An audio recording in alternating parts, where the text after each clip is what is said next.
सबको जय श्री राम। आज का जो हमारा वीडियो का टॉपिक है वो है शेयर कैपिटल। उसके हम रिवीजन करेंगे और रिवीजन काफ़ी फास्ट होगी ताकि आपको सारा कंसेप्चुअल नॉलेज मिल जाए और कंसेप्चुअल नॉलेज के साथ साथ हम फास्टेस्ट रिवीजन कर सकें एग्ज़ाम्स के लिए हमारे। ठीक है, तो हम इस वीडियो को स्टार्ट करने से पहले मैं आपको बताना चाहूँगा इसके दो पार्ट होंगे। दूसरा पार्ट में हम बैलेंस शीट और कोई टॉपिक था जो मैंने छोड़ा था, एक सेकेंड। हम डिस्कस करेंगे balance sheet and consideration other than cash. तो ये पार्ट 2 में होगा, बाकी जो भी है वो पार्ट 1 के अंदर आएगा जो कि ये वाला है। तो करते हैं, उसका डिस्क्रिप्शन में लिंक मिल जाएगा आपको पार्ट 2 का। तो समराइज वीडियो होगी ये, मैं ट्राई करूँगा सबसे ज़्यादा कंसाइज रखूँ वीडियो, बट कंसेप्चुअल सारे सीखेंगे हम। ठीक है, तो करते हैं स्टार्ट। पहले तो शेयर कैपिटल क्या होता है। शेयर कैपिटल हम कहते हैं जो हम बिजनेस के अंदर कैपिटल इन्वेस्ट करते हैं। एक्चुअली होता क्या है share capital? Share capital is the capital of the business, जिसके अंदर जो भी कैपिटल है वो छोटे छोटे टुकड़ों के अंदर डिवाइड की जाती है और वो टुकड़े हम परचेज करते हैं, यानी कि पब्लिक। ठीक है, और इस छोटे टुकड़े का मतलब है हम कंपनी के ओनर बन गए, राइट। तो हमने ना शेयर कैपिटल के बारे में पढ़ा है, मतलब तुमने कहीं ना कहीं सुना ही होगा कि वी आर द ओनर। अगर मैं एक रिलायंस का शेयर ले लूँ तो मेरे पास शेयर कैपिटल आ गई, तो मैं तो उस रिलायंस की कंपनी का ओनर बन गया, पार्ट ऑफ द ओनर बन गया। तो क्या ज़रूरी है हर एक कैपिटल लेने से हम ओनर बन जाए? बिल्कुल, हम कैपिटल का पार्ट लेंगे तो हम ओनर बनेंगे, बट ज़रूरी नहीं है हमारे पास वोटिंग राइट है, राइट। कुछ और चीज़ें भी होती है जो कंसिडर करनी पड़ती है, बट हम इस वीडियो के अंदर थ्योरेटिकल कंसेप्ट नहीं डिस्कस करेंगे, हम मोस्टली प्रैक्टिकल ही डिस्कस करेंगे। तो मैं बेसिक सी थ्योरी बता देता हूँ तुम्हें कि शेयर कैपिटल जनरली दो प्रकार की होती है। एक होती है इक्विटी शेयर कैपिटल, एक होती है प्रेफरेंस शेयर कैपिटल। जैसे कि मैंने नोट किया हुआ है, शॉर्ट समरी मैंने नोट्स बनाए हुए हैं इसके। तो एक है शेयर कैपिटल इक्विटी, एक है प्रेफरेंस। इक्विटी यानी नॉर्मल शेयर कैपिटल जो कंपनी इशू करती है, और नाम से पता चल रहा है दूसरा का नाम है preference share capital. Preference share capital में इतना खास क्या है? प्रेफरेंस इक्विटी शेयर कैपिटल के से प्रेफरेंस दी जाती है उसको दो चीज़ों के अंदर। दो चीज़ में से पहली चीज़ है डिविडेंड। हम प्रेफरेंस शेयर के ऊपर डिविडेंड जो देते हैं वो देते हैं फिक्स अमाउंट का, जो कि पहले ही बताया जाता है। अब कंपनी कोई भी अमाउंट ऑफ प्रॉफिट अर्न करे तो सबसे पहले वो डिविडेंड किसको देगी? प्रेफरेंस शेयर्स को, और वो भी जो पहले का प्रिस्क्राइब्ड होगा। उसके बाद जितना भी प्रॉफिट है उस पर डिविडेंड किसको मिलेगा? इक्विटी। यानी कि रिस्क यहाँ पे इक्विटी का ज़्यादा है बट रिटर्न भी ज़्यादा। अगर हम प्रॉफिट ज़्यादा कमाएंगे, प्रेफरेंस शेयर को तो फिक्स रिटर्न मिलेगा, फिक्स डिविडेंड मिलेगा। इक्विटी का तो फिक्स नहीं है, मगर रिस्क है कि अगर कल को प्रॉफिट नहीं हुआ, प्रेफरेंस को अगर हम नहीं भी देते, बट अगर कल को माइनस का प्रॉफिट हुआ, प्रेफरेंस डिविडेंड को फिक्स मिल जाएगा, हमें तो मिलेगा नहीं, मतलब इक्विटी वालों को। तो एक केस प्रेफरेंस, जहाँ पे प्रेफरेंस शेयर होल्डर्स को प्रेफरेंस मिलता है डिविडेंड पे। दूसरा इक्विटी शेयर, यानी आप कंपनी के ओनर हो। अब कंपनी की ओनरशिप आपने जब ली तो आपने क्या उसको बताया कि ओनरशिप कब खत्म होगी आपको, मतलब आप कब बिजनेस से बाहर जाओगे? ऐसा कुछ बात तो हुई नहीं। तो कहते हैं जब आप कैपिटल बन गए, आप ओनर बन गए, तो आप मतलब बिजनेस को बेचोगे नहीं, अनटिल एंड अनलेस आपका बिजनेस डूब रहा हो, जिसको हम कहते हैं लिक्विडेशन। अब क्या होता है जब कंपनी का लिक्विडेशन होता है, जिसको हम वाइंडिंग अप भी बोलते हैं, तब क्या होता है कंपनी के ओनर्स को पैसा दिया जाता है। ओनर्स को क्या मतलब, सब भी लाइबिलिटी वगैरह पे ऑफ की जाती है, एसेट वगैरह बेच देते हैं हम। उसके बाद लाइबिलिटी पे ऑफ करते हैं, जो भी बचा कुचा होता है वो इक्विटी शेयर में बढ़ जाता है। इनकेस लाइबिलिटी पे करते करते पैसे खत्म हो गया तो इक्विटी को कुछ मिलता ही नहीं है। अब मान लो लाइबिलिटी पे कर रहे थे, हमारे पास फिर भी कुछ पैसा बढ़ा, तो सबसे पहला पैसा किसको देंगे? प्रेफरेंस शेयर होल्डर्स को। उसके बाद इक्विटी आएगा, यानी हमारे ऊपर सबसे ज़्यादा रिस्क है। कल को बिजनेस क्लोज भी हो जाएगा तो इक्विटी शेयर होल्डर्स को पैसा एंड में मिलेगा, हमसे पहले प्रेफरेंस शेयर होल्डर को मिलेगा। दैट मीन प्रेफरेंस शेयर के बाद दो जगह पे प्रेफरेंस है, एक डिविडेंड पे, दूसरा at the time of liquidation पे उनको पैसा हमसे पहले मिलेगा। ठीक है, उसके बाद बात करते हैं हम जो कंपनी अकाउंट्स पढ़ रहे हैं उसके अंदर कंपनी के अंदर क्या क्या एप्लीकेबिलिटी है, क्या क्या उनको फाइनेंशियल स्टेटमेंट में बताना है हमें। ठीक है, तो हम जनरली पढ़ते हैं सोल प्रोप्राइटर में हमें profit and loss and balance sheet देनी पड़ती है। पार्टनरशिप हम पढ़कर है, पार्टनरशिप में भी profit and loss, balance sheet, share capital account बनता है जो कि कैपिटल पार्टनर से इसलिए बनाना पड़ रहा है हमें। कंपनी के अंदर चार चीज़ें as per accounting standard. Indian accounting standard तुम्हारे सिलेबस में नहीं, बट उसमें 5 चीज़ें हैं, तो हम वो 5 डिस्कस नहीं करेंगे, बट अकाउंटिंग स्टैंडर्ड में डिस्कस कर लेते हैं, जो कि कहता है कि 4 चीज़ें आपको देनी है। 4 चीज़ें कौन सी? पहली चीज़ तो प्रॉफिट एंड लॉस, दूसरी बैलेंस शीट जो सब में है, तीसरी चीज़ जो है वो है कैश फ्लो स्टेटमेंट। तो आप यहाँ पे देख सकते हैं, पहली चीज़ बैलेंस शीट, दूसरी प्रॉफिट एंड लॉस, तीसरी कैश फ्लो, एंड चौथी जो है वो है नोट्स टू अकाउंट, यानी कि note to account financial statement का पार्ट है। ठीक है, नेक्स्ट वीडियो में हम इसको डिस्कस करेंगे बैलेंस शीट के साथ। तो ऊपर देख लेते हैं, प्रेफरेंस शेयर को एक डिविडेंड पे मिल रही है और एक राइट मिल रहा है उसको वाइंडिंग अप के टाइम पे पहले रिपेमेंट का। ठीक है, तो नॉर्मल सा डिस्कशन था इसका। अब फोकस आता है हमारी 3 चीज़ों पे, जो कि है ऑथोराइज कैपिटल क्या होती है, इशूड कैपिटल क्या होती है, सब्सक्राइब कैपिटल क्या होती है। ऑथोराइज कैपिटल हम कहते हैं जो हमारी नॉमिनल कैपिटल, रजिस्टर्ड कैपिटल होती है। अब रजिस्टर्ड कैपिटल क्या मतलब कि हमने कहीं पे उसको रजिस्टर कराया। अब कहाँ रजिस्टर कराते हैं हम कंपनी को हम रजिस्टर कराते हैं ministry of corporate affairs, MCA के पास। MCA के पास हम लिखते हैं अपना जो डॉक्यूमेंट देते हैं, मेमोरेंडम ऑफ एसोसिएशन। तो हम उसमें लिखते हैं कि हमारी कितनी ऑथोराइज कैपिटल होगी। Authorised capital is the maximum capital या रजिस्टर्ड कैपिटल जो एक कंपनी इशू कर सकती है। उसके बाद आता है इशूड। अब मैं ऑथोराइज में से जितना हिस्सा पब्लिक को दे दूंगा उसको मैं बोलूँगा इशूड। अब ज़रूरी तो नहीं है सारी पब्लिक ने सारा पैसा, मतलब जितने मैंने इशू करी उतने ले लिया। कई बार केस आता है अंडर सब्सक्रिप्शन का, कई बार केस आता है ओवर सब्सक्रिप्शन का, दोनों समझेंगे आगे। बट जब भी कंपनी इशू करती है तो ज़रूरी नहीं है सारे खरीद ले, क्या पता ज़्यादा भी ले लें। बट हमने जितनी इशू किया हम उतना ही मानेंगे कि हम जितना इशू कर रहे हैं हम उतना ही लोगों को देंगे। हाँ, बाद में हम ऑथोराइज के हिसाब से फर्दर इशू कर सकते हैं, बट अभी जितना इशू कर रहे हैं हम मानेंगे हमने लोगों को इतना ही लॉ किया कि आप खरीदो। बाद में केस डिस्कस करेंगे, जब ज़्यादा लोग खरीद लेते क्या करेंगे, कम खरीदते हैं तो क्या करेंगे। सब्सक्राइब का मतलब है जितनी हमारी इशू में से लोगों ने सब्सक्राइब करी। कई बार ओवर सब्सक्राइब, फुल्ली सब्सक्राइब्ड या फिर अंडर सब्सक्राइब। फुल्ली सब्सक्राइब मतलब जितने इशू करी उतने लोगों ने खरीद ली, जितनी इशू करी उससे ज़्यादा खरीद ली तो ओवर सब्सक्राइब, जितनी इशू करी उससे कम खरीदी तो अंडर सब्सक्राइब्ड। इसको हम बोलते हैं सब्सक्राइब कैपिटल। ये सब हमने डिस्कस किया हुआ पहले का, हम सिर्फ रिवीजन कर रहे हैं, तो प्लीज़ उसको कंसिडर कर लेना कि हम रिवीजन कर रहे हैं सिर्फ। अच्छा, अब बात आती है शेयर्स को हम कैसे इशू करते हैं। शेयर को हम 3 टुकड़ों में इशू कर सकते हैं, 3 टुकड़ों भी नहीं कह सकते, 3 टाइप्स में इशू कर सकते हैं। पहला है कि हम शेयर को डिस्काउंट पे इशू करें। मैं तुम्हें कहता हूँ generally share can not be issued at discount. अगर कहीं पे MCQ भी पूछा जाए, कहीं पे ट्रू फॉल्स आ जाए, तो generally it cannot be issued at discount. Except कुछ फ्यू केसेस हैं जिधर एक्सेप्शन आती है कि आप डिस्काउंट पे इशू कर सकते हो। सबसे पहले एक्सेप्शन आपने देखी खुद है, जब आप री इशू करते हो शेयर्स को। री इशू किस केस में, जब आपने फॉरफिट किए होते हैं और उनको वापस री इशू करते हो तो आप उनको डिस्काउंट पे इशू करते हो, राइट। तो अब आप पैसा यूटिलाइज करते हो शेयर फॉरफीचर अकाउंट से, तो हम कह सकते हैं कि उस केस में हम डिस्काउंट पे इशू कर सकते हैं, यानी री issue of the forfeited shares. दूसरा केस है sweat equity shares. Sweat equity shares मतलब खून पसीने की मेहनत की, जो उन्होंने मेहनत करी है उसके बदले हम शेयर दे रहे हैं, तो स्वेट इक्विटी शेयर्स। ईसॉप हो गया, एम्प्लॉयज को ऑप्शन दिया कि आप हमारे शेयर्स का कुछ हिस्सा ले लो बट सस्ते में ले लो, मार्केट से सस्ते में। ईसॉप का मतलब ही वो है कि एम्प्लॉय को हम बेनिफिट दे रहे हैं, ऑप्शन दे रहे हैं कि आप खरीद सकते हो। और अगला जो ऑप्शन है वो है पार। ठीक है, यही सारे केस थे जो डिस्काउंट में यूज़ होते हैं। आप पढ़ भी सकते हैं, जनरली नॉट अलाउड है except sweat equity share, ESOP, reissue of the forfeited share. कुछ और भी होंगे इसके अलावा बट हमारे वो सिलेबस के बाहर है, तो तुम्हें यही पढ़ने हैं। बात करते हैं पार। एट पार का मतलब नॉमिनल वैल्यू, यानी एक शेयर की वैल्यू अगर 10 रुपये है तो हम 10 रुपये पे इशू कर रहे हैं।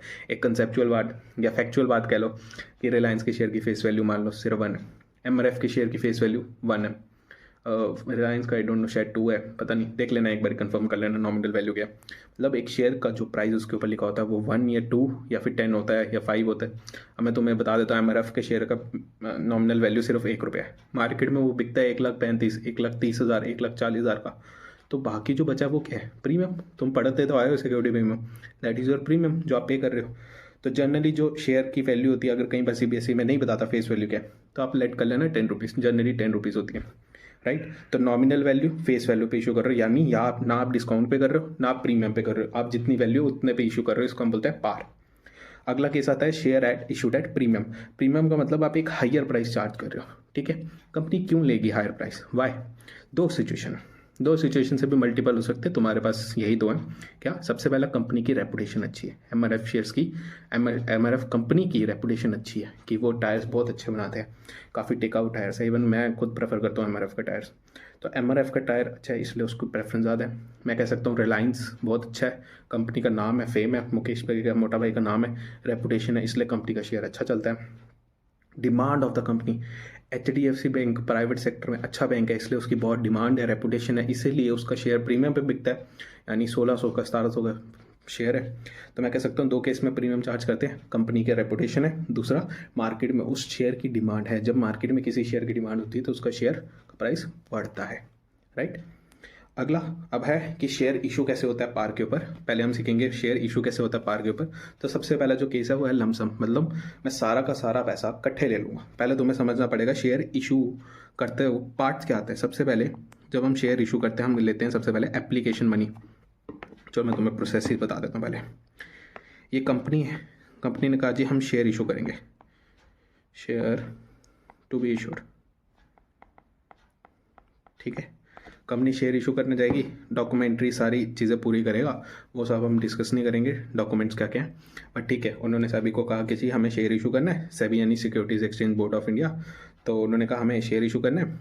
सेबी ने कहा आप जी पैसा मंगाना चाहते हो तो सबसे पहले बताओ आप एप्लीकेशन पे कितना पैसा लोगे। जब भी हम शेयर इशू करते हैं पहले हमें पता तो होना चाहिए खरीदने वाले लोग कितने हैं। मैं शेयर इशू कर रहा हूँ तो मैं क्या बोलूँगा कि जी आप अपना एप्लीकेशन मनी फॉर्म के साथ दो, तभी तो मेरे को समझ आएगा कि आप पोटेंशियल बायर हो। अगर आप पैसे नहीं दोगे इसका मतलब आप तो सिर्फ ऐसे ही शेयर खरीदने आ गए बट पैसे है ही नहीं। तो मैं कह सकता हूँ सबसे पहले जब भी मैं शेयर इशू करूँगा I will call for application money. Application money यानी कि आपकी एप्लीकेशन के साथ पैसा आना चाहिए, तभी मैं आपका शेयर एंटरटेन करूँगा, तभी मैं आपका अलॉटमेंट दूंगा। तो सबसे पहले एप्लीकेशन आएगा, उसके बाद कंपनी क्या करती है उसको, company will do the allotment. अब उसको शेयर दे देंगे प्लस उसके क्या मांगे गए, अलॉटमेंट का पैसा, ठीक है। उसके बाद शेयर्स के ऊपर जो बचा कुचा बैलेंस होता है उसको हम बोलते हैं कॉल्स। कॉल्स कितनी भी हो सकती है, 1 रुपये 2 रुपये 3 रुपये, कितने भी कॉल्स कितने भी रुपीज़ की हो सकती है, ठीक है। फेस वैल्यू तक अगर आप प्रीमियम ले रहे हो तो वो प्लस प्रीमियम आ जाएगा, ठीक है। कॉल्स के बाद जब शेयर पूरा सब्सक्राइब हो जाता है उसको हम कहेंगे फुल्ली सब्सक्राइब या फिर fully paid up shares. Fully paid up shares यानी कि प्रोसेस क्या है, सबसे पहले मंगाओ एप्लीकेशन, ठीक है। पहले तो पैसा आता है, ठीक है, याद रखना पहले पैसा आता है। अलॉटमेंट में पहले हम उनको शेयर्स देते हैं, फिर उसके बाद उनसे पैसा मंगाते हैं, फिर वो हमें पैसा देते हैं। मतलब सबसे पहले तो पैसा आता है, हम उनको शेयर्स देते हैं, फिर उसके बाद हम मंगाएंगे पैसा तब वो देंगे। तो पहला प्रोसेस तो यही है कि पैसा आएगा हम उनको शेयर देंगे। दूसरा स्टेप कि हम उनसे पैसा मांगेंगे फिर वो पैसा देंगे, तब हम कहेंगे अलॉटमेंट हो गया। फिर से मैं जब पैसा मंगाऊंगा फिर वो पैसे देंगे, उसको हम बोलते हैं कॉल्स। मतलब पहले स्टेप में सिर्फ पैसा पहले आता है, बाकी स्टेप में पैसा बाद में आता है, पहले मंगाया जाता है, राइट। तो जब भी इशू करोगे लमसम की, इसका मतलब है आपने पहले ही एप्लीकेशन पे बोल दिया सारा पैसा दे दो, ठीक है। एप्लीकेशन पे सारा पैसा आ गया तो हम एंट्री पता क्या पास करते हैं, हम कहते हैं बैंक पे पैसा आया, एसेट एसेट है ना हमारा, बैंक बड़ा, एसेट मतलब बड़ा है तो डेबिट। मैं तुम्हें रूल लिखा दूँ ताकि तुम्हें याद रहे, रूल लिखा देता हूँ। रूल है asset liability capital expense and income. जब भी बढ़ता है, एसेट बढ़ता है तो डेबिट करते हो, लाइबिलिटी बढ़ता है तो क्रेडिट करते हो, कैपिटल बढ़ता है क्रेडिट करते हो, एक्सपेंस बढ़ता है डेबिट करते हो, इनकम बढ़ता है क्रेडिट करते हो, ठीक है। अब हमारा बैंक का पैसा आया, बैंक पे पैसा आया तो मैं कह सकता हूँ एसेट डेबिट करेंगे, एसेट का नाम बैंक डेबिट। अब ये पैसा क्यों आया, क्या मेरी कोई लाइबिलिटी है किसी के प्रति, बिल्कुल। क्यों, जिन्होंने पैसा दिया उनको इक्विटी शेयर देना है, तो जी मैं कहूँगा मेरी लाइबिलिटी है। उस लाइबिलिटी का नाम पता है क्या, टेम्परेरी लाइबिलिटी है, उसका नाम देते हैं equity share application and allotment. क्योंकि हम एक साथ ही सारी पैसा मंगा रहे हैं इसलिए हम एप्लीकेशन एंड अलॉटमेंट इकट्ठे करते हैं, अलॉटमेंट। और फेस वैल्यू मान लो 10 रुपये है तो 10 रुपये, एट पार लिखा है ना हमने, पार का मतलब फेस वैल्यू पे इशू कर रहे हैं, तो मैंने 10 रुपये पहले ही मंगा लिया। अब इनटू शेयर्स कर लेना, मैं मान के चल रहा हूँ इधर एक शेयर ही चल रहा है, ठीक है। उसके बाद इन इक्विटी शेयर को जो मेरी लाइबिलिटी थी उनको क्या इशू कर दूंगा, एप्लीकेशन अकाउंट डेबिट करूँगा। क्यों, मैंने कहा ये टेम्परेरी लाइबिलिटी है, तो ये लाइबिलिटी जब खत्म करनी होगी इसको क्या करूँगा, पहले क्रेडिट करा, खत्म करने के लिए डेबिट करूँगा। अब इनको क्या दूंगा, ये एट द एंड मेरे से लेने के आए थे पैसा के बदले, इक्विटी शेयर कैपिटल। ध्यान से देखो जब भी कैपिटल बढ़ती है तो क्या करते हो, क्रेडिट। यानी कि अब मैं इनको लाइबिलिटी को खत्म करके कैपिटल खड़ी कर दूंगा, उस कैपिटल का नाम होगा इक्विटी शेयर कैपिटल।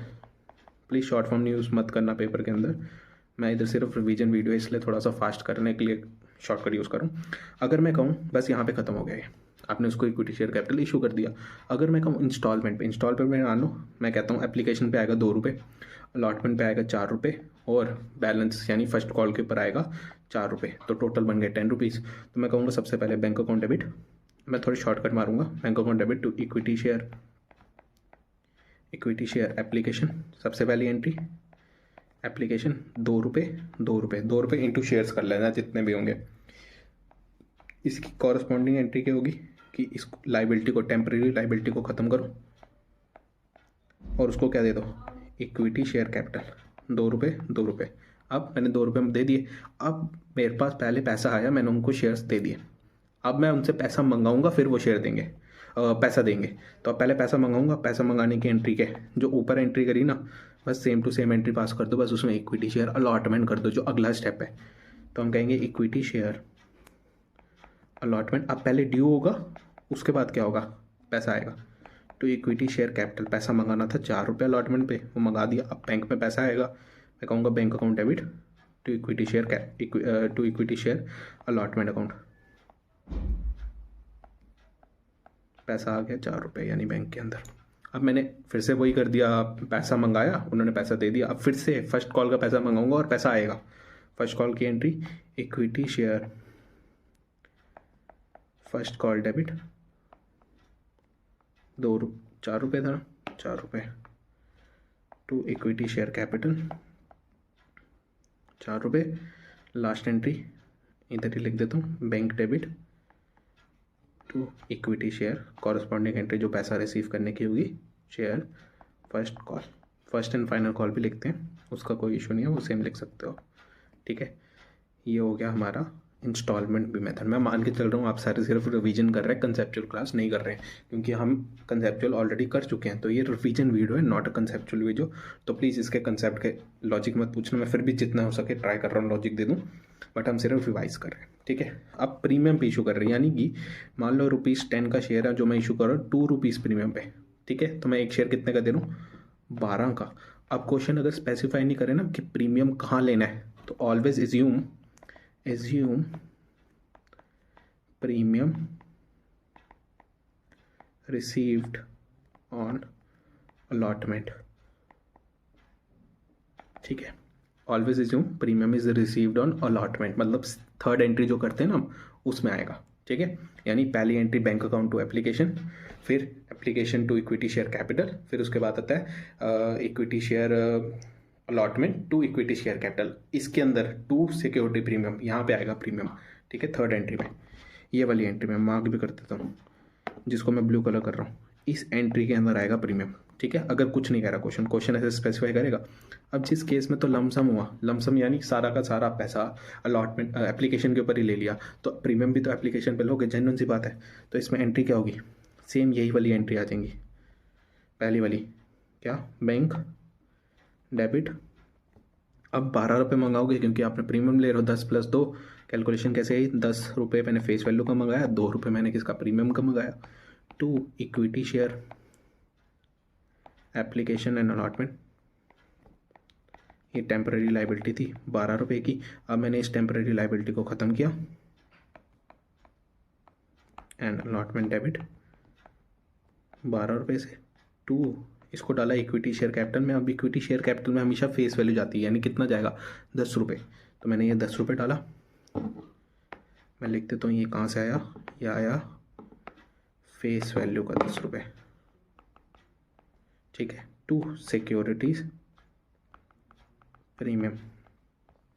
अब कितना आएगा इस तरह, 2 रुपये इंटू शेयर्स कर लेना, जो भी क्वेश्चन के अंदर शेयर दिए होंगे, ये आ गया लमसम। अब इंस्टॉलमेंट मेथड में क्या लेते हैं हम, 2 रुपये दे रहे हैं हम एप्लीकेशन पे, और 3 रुपये ले रहे हैं हम, 4 रुपये हम ले रहे हैं अलॉटमेंट पे, बैलेंस फाइनल फर्स्ट कॉल पे। ठीक है, अब क्वेश्चन में ऐसे लिखा होगा कि बैलेंस फाइनल कॉल पे। अब थोड़ा सा कंसेप्चुअल दिमाग लगाना, कहेंगे 2 रुपये ले रहे हैं हम एप्लीकेशन में, हमने कहा ठीक है, हमने कहा 4 रुपये ले रहे हैं अलॉटमेंट पे, ठीक है, बैलेंस आएगा फर्स्ट कॉल पे। कुछ बच्चे यहाँ पे करके आएंगे कि जी अपने सर 6 रुपये हमने यहाँ ले लिया, बचा हुआ 4 रुपये यहाँ ले लेते हैं, प्लस प्रीमियम भी लेना, तो यहीं पे 2 रुपये ऐड कर लेते हैं बैलेंस में।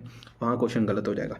हमें यहाँ पे पता है क्या करना होता है, हम कहते हैं हमने अभी तक ये जो पैसा लिया ना 2 और 4, हम मान के चलेंगे हमने इसी 4 में 2 रुपये प्रीमियम लिया, 2 रुपये फेस वैल्यू लिया, फेस वैल्यू 2 रुपये प्रीमियम, यानी कि अभी तक मेरे पास फेस वैल्यू कितना है, अगर मैं यहाँ पे निकालना चाहूँ तो मेरे पास 2 + 2 फेस वैल्यू आया, 2 रुपये एप्लीकेशन का, 2 रुपये अलॉटमेंट का, तो यानी मेरे पास 4 रुपये अभी तक फेस वैल्यू का आया। मुझे फेस वैल्यू कितनी लेनी है, टोटल 10 रुपये, तो मतलब 6 रुपये अभी भी पेंडिंग है फेस वैल्यू के, तो मैंने यहाँ पर लिखना है 6।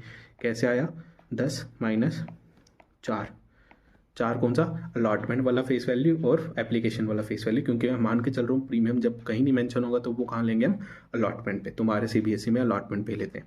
तो यानी कि यहाँ पे 2 रुपये प्रीमियम का है। तो मतलब जब भी मैं कहूँगा मेरे अलॉटमेंट पे 4 रुपये है, मैं कहूँगा नहीं 2 रुपये फेस वैल्यू के, 2 रुपये प्रीमियम के। 4 रुपये में से 2 फेस वैल्यू, 2 प्रीमियम के। तो टोटल अलॉटमेंट तक मेरे पास फेस वैल्यू सिर्फ आई है 2 + 2 यानी 4 रुपीज़। तो बची हुई 6 रुपये कहाँ पे आएंगे, बैलेंस फर्स्ट कॉल पे, राइट। ये कैलकुलेशन करना बहुत ज़रूरी है ताकि तुम्हें समझ आए कि हमने कितना फेस वैल्यू में डालना है, कितना प्रीमियम में डालना है। अब कोई एंट्रीज की बात करें, एंट्री फटाफट हो जाएंगी। एंट्री में क्या करना है, सबसे पहला बैंक में पैसा आएगा, बैंक डेबिट। एप्लीकेशन है तो equity application, equity share application, पैसा कितना आएगा, 2 रुपये मंगाया 2 रुपये आएगा। फिर इक्विटी शेयर एप्लीकेशन डेबिट कर दोगे और इसको क्रेडिट कर दोगे इक्विटी शेयर कैपिटल में। 2 रुपये 2 रुपये, हमने कोई प्रीमियम नहीं मांगा था इधर, हम प्रीमियम लेंगे अलॉटमेंट पे। अलॉटमेंट पे हमने कहा एंट्री पास करो, equity share allotment debit to equity share capital. अब ध्यान रखना अलॉटमेंट पे मांगा 4 रुपये, मगर उसमें से 2 रुपये प्रीमियम है, 2 फेस वैल्यू है। तो मैं कहूँगा 2 इक्विटी शेयर कैपिटल में जाएगा, 2 रुपये जाएगा सिक्योरिटी प्रीमियम में, ठीक है। ये आ गए 2 रुपये, ठीक है। अब ये हो गया शेयर अलॉटमेंट। अब इसका पैसा रिसीव होगा, मैं कहूँगा बैंक डेबिट कर दो,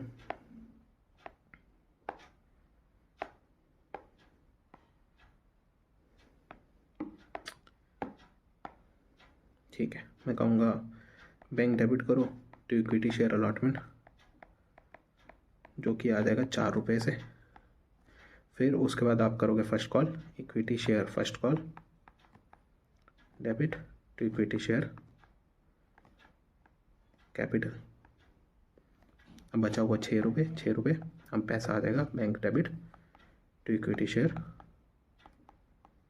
फर्स्ट कॉल, 6 रुपये 6 रुपये। यहाँ पे हमारा क्वेश्चन खत्म हो गया। प्रीमियम का भी डिस्काउंट पे हम इशू करते नहीं, इसलिए डिस्काउंट का कुछ करेंगे नहीं, हम री इशू पे सीखेंगे डिस्काउंट कैसे करते हैं अकाउंट। अब अगला है अंडर सब्सक्रिप्शन का केस। अंडर सब्सक्रिप्शन का केस काफ़ी बच्चों को समझ ही नहीं आता कभी। अंडर सब्सक्रिप्शन प्लीज़ कंफ्यूज मत होना। कई बार पेपर में अगर क्वेश्चन एग्जामिनर अच्छा हुआ ना, 6 नंबर का क्वेश्चन दे देगा और बीच में क्वेश्चन में एक ऐसा पॉइंट डाल देगा जिससे क्वेश्चन का आंसर पता क्या आ जाएगा, नो एंट्री। पैसा आएगा, आप उसको रिफंड कर दोगे बस, और उसके ही 6 नंबर लेगा, क्योंकि दिमाग की बात है सारी, ठीक है। अब ध्यान से समझना ये कंसेप्ट क्या है। कंसेप्ट कहता है सेबी यानी कि security exchange board of India, मैं लिख देता हूँ full form, securities exchange. Share वगैरह को हम सिक्योरिटीज़ भी बोलते हैं ना, इसलिए ये सिक्योरिटी बोला, ये कोई और सिक्योरिटी नहीं है। एक्सचेंज बोर्ड ऑफ इंडिया ये कहता है कि जी मिनिमम 90% शेयर पे सब्सक्रिप्शन आनी चाहिए। मतलब अगर कोई शेयर मैं दे रहा हूँ, मान लो 1,00,000 शेयर दिए मार्केट के अंदर, उस 1,00,000 शेयर्स में 90% शेयर जो है लोग खरीदने चाहिए। मतलब 1,00,000 में 90,000 शेयर्स लोग परचेज़ करने चाहिए। अगर उन्होंने 90,000 शेयर नहीं परचेज़ करे, डैट मीन वो जो सब्सक्रिप्शन, वो जो अपने शेयर लाया ना, वो आपका वापस हो जाएगा। आप उनको पैसा रिफंड कर दो, आपका शेयर जो आएगा मार्केट के अंदर, आईपीओ जो आया है वो ख़राब हो गया, आपको वो पैसा वापस रिफंड करना पड़ेगा। आप मार्केट में पैसा नहीं रेस कर सकते आप, ठीक है। तो मतलब 90% सब्सक्राइब होना ही चाहिए मार्केट के अंदर। काइंड ऑफ एक सिक्योरिटी वो है कि मतलब पैसा ना डूब जाए, कि 90% अगर सब्सक्रिप्शन नहीं आ रही दैट मीन्स कंपनी शायद डिफ़ॉल्ट है, कंपनी में कोई खरीदेगा नहीं, इसलिए ये रूल लाया गया। तो रूल की बात नहीं करेंगे, बट हाँ एक मैंने क्वेश्चन रखा है इसके लिए, कैसे चेक करते हैं वो मैं सिखाऊंगा। इसमें एंट्रीज कुछ नहीं है, एंट्री बहुत सिंपल है, वो भी कर लेते हैं, बट ये समझ लो कि करना कैसे चेक है। देखो पहला केस है, कहता है fraud fund limited issued 50,000 shares of 10 each. कह रहा है 50,000 शेयर इशू कर रहे हैं हम, 10 रुपये का है, यानी कि 5 लाख की कैपिटल इशू कर रहे हैं। कहते हैं पहले केस में 46,000 शेयर्स वर सब्सक्राइब, यानी 50,000 में से सिर्फ 46,000 शेयर्स ही लोगों ने खरीदे। ज़रा परसेंटेज निकालते, 90% बनता है कि नहीं बनता। लोगों ने खरीदे पहले केस में 46,000 shares out of 50,000 shares into 100, यानी कितना परसेंट खरीदा, 46,000 डिवाइडेड बाई 50,000 इंटू 100, यानी कि 92% लोगों ने इसकी क्या की, सब्सक्रिप्शन। मैंने कहा 90% से ज़्यादा होगा या 90% होगा तो अब क्या होगा, वो वैलिड है, हम सब्सक्रिप्शन वो इशू जो है वो करेंगे, मतलब उनको शेयर्स देंगे। यहाँ पे 92% वैलिड है, ओके है। तो इसकी एंट्री पास करोगे, बैंक अकाउंट डेबिट। हम मान के चल रहे हैं लमसम अलॉटमेंट हो रही है, लमसम, अगर कुछ नहीं लिखा तो लमसम ही मानते हैं। तो bank account debit to equity share application and allotment credit कर दिया मैंने, और गलत तो नहीं करी, ठीक है सही किया। Banking share allotment and application हो गया, 10 रुपये है, 50,000 शेयर है, बट अब 50,000 शेयर इशू कर रहे हैं तो लोगों ने इतने के पैसे नहीं दिए। कितने लोगों ने पैसे दिए? 46,000 शेयर होल्डर्स ने पैसे दिए 10 रुपये, यानी मेरे पास बैंक में पैसा आया सिर्फ 4,60,000। तो मैं 4,60,000 की लाइबिलिटी रेस करूँगा, मैं क्यों 5 लाख की करूँगा? मैं बैंक में 5 लाख भी क्यों क्रेडिट करूँगा? आए तो है नहीं, तो मैं इन्हीं को शेयर इशू कर दूंगा। Equity share application and allotment debit, paper में प्लीज़ फुल फॉर्म लिख कर आना, टू इक्विटी शेयर कैपिटल।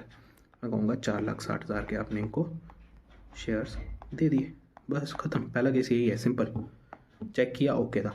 अब दूसरा केस बी पार्ट कहता है 41,000 शेयर्स लोगों ने क्या किया, सब्सक्राइब करे, यानी 41,000 आउट ऑफ 50,000।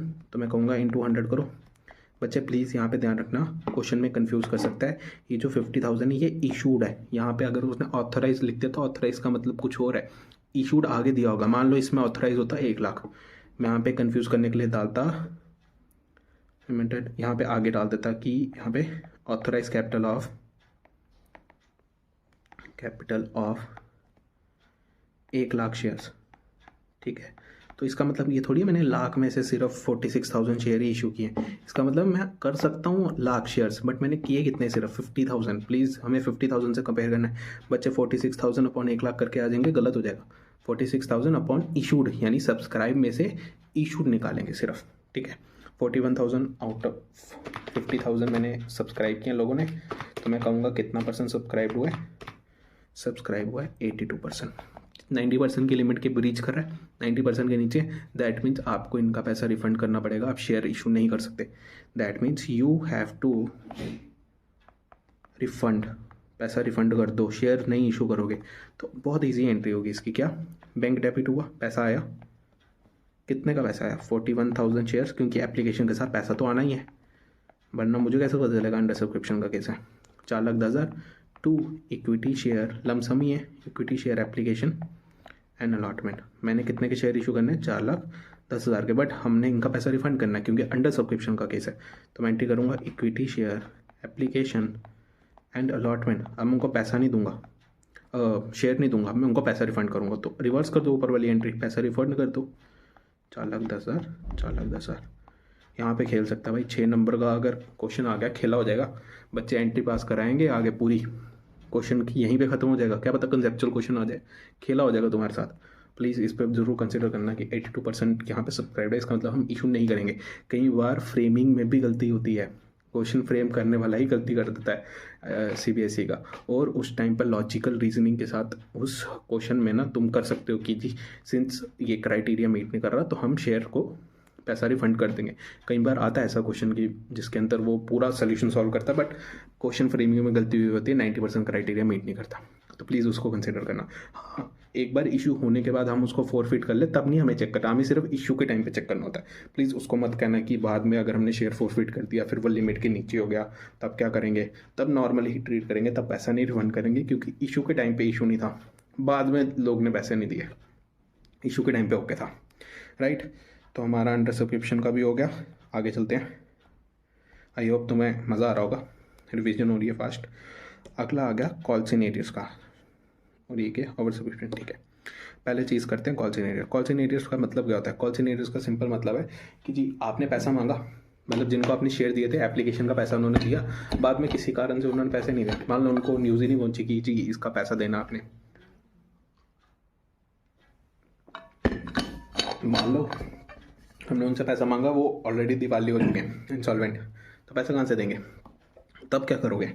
आपने उनसे पैसा मांगा, उन्होंने पैसा दिया नहीं, तो हमें क्या दिखाना पड़ेगा कि जी इनसे पैसा ड्यू है, उस अकाउंट को जिसमें हम कहते हैं कि इनका पैसा ड्यू है, हम उसको बोलते हैं कॉल सिनेरियो। कंपनी के लिए कॉल सिनेरियोस क्या? एसेट की लायबिलिटी। ज़रा सोचो, मैंने उनसे पैसा लेना है, मतलब मेरा एक एसेट बन गया ना कि मैंने पैसा मांगा था उन्होंने दिया नहीं, तो उनको मैं कहूँगा कॉल सिनेरियो, जिनसे मुझे पैसा नहीं आया। अब एंट्री क्या होती है? बड़ी सिंपल सी एंट्री है, ये आप रीड भी कर सकते हो कि it is a situation when a person does not पे द अलॉटमेंट या फिर कॉल मनी। एप्लीकेशन क्यों नहीं आएगा? कॉमन सेंस, एप्लीकेशन पे पैसा तो देना है, बट तभी तो एप्लीकेशन कंसिडर होती है। तो अलॉटमेंट और कॉल मनी पे कॉल सिनेरियोस आता है, एप्लीकेशन पे कभी आ ही नहीं सकता, ठीक है। अच्छा, एक कॉल सिनेरियो आंसर, ठीक है। क्वेश्चन पढ़ लेते हैं। क्वेश्चन कहता है RGCC यानी मेरे हमने इश्यू करा 5000 equity shares of 100 each and 100 का एक शेयर है। कहता है ऑल शेयर वर ड्यूली सब्सक्राइब, सारे शेयर सब्सक्राइब्ड हुए यानी कि सब लोगों ने 5000 शेयर खरीद लिए।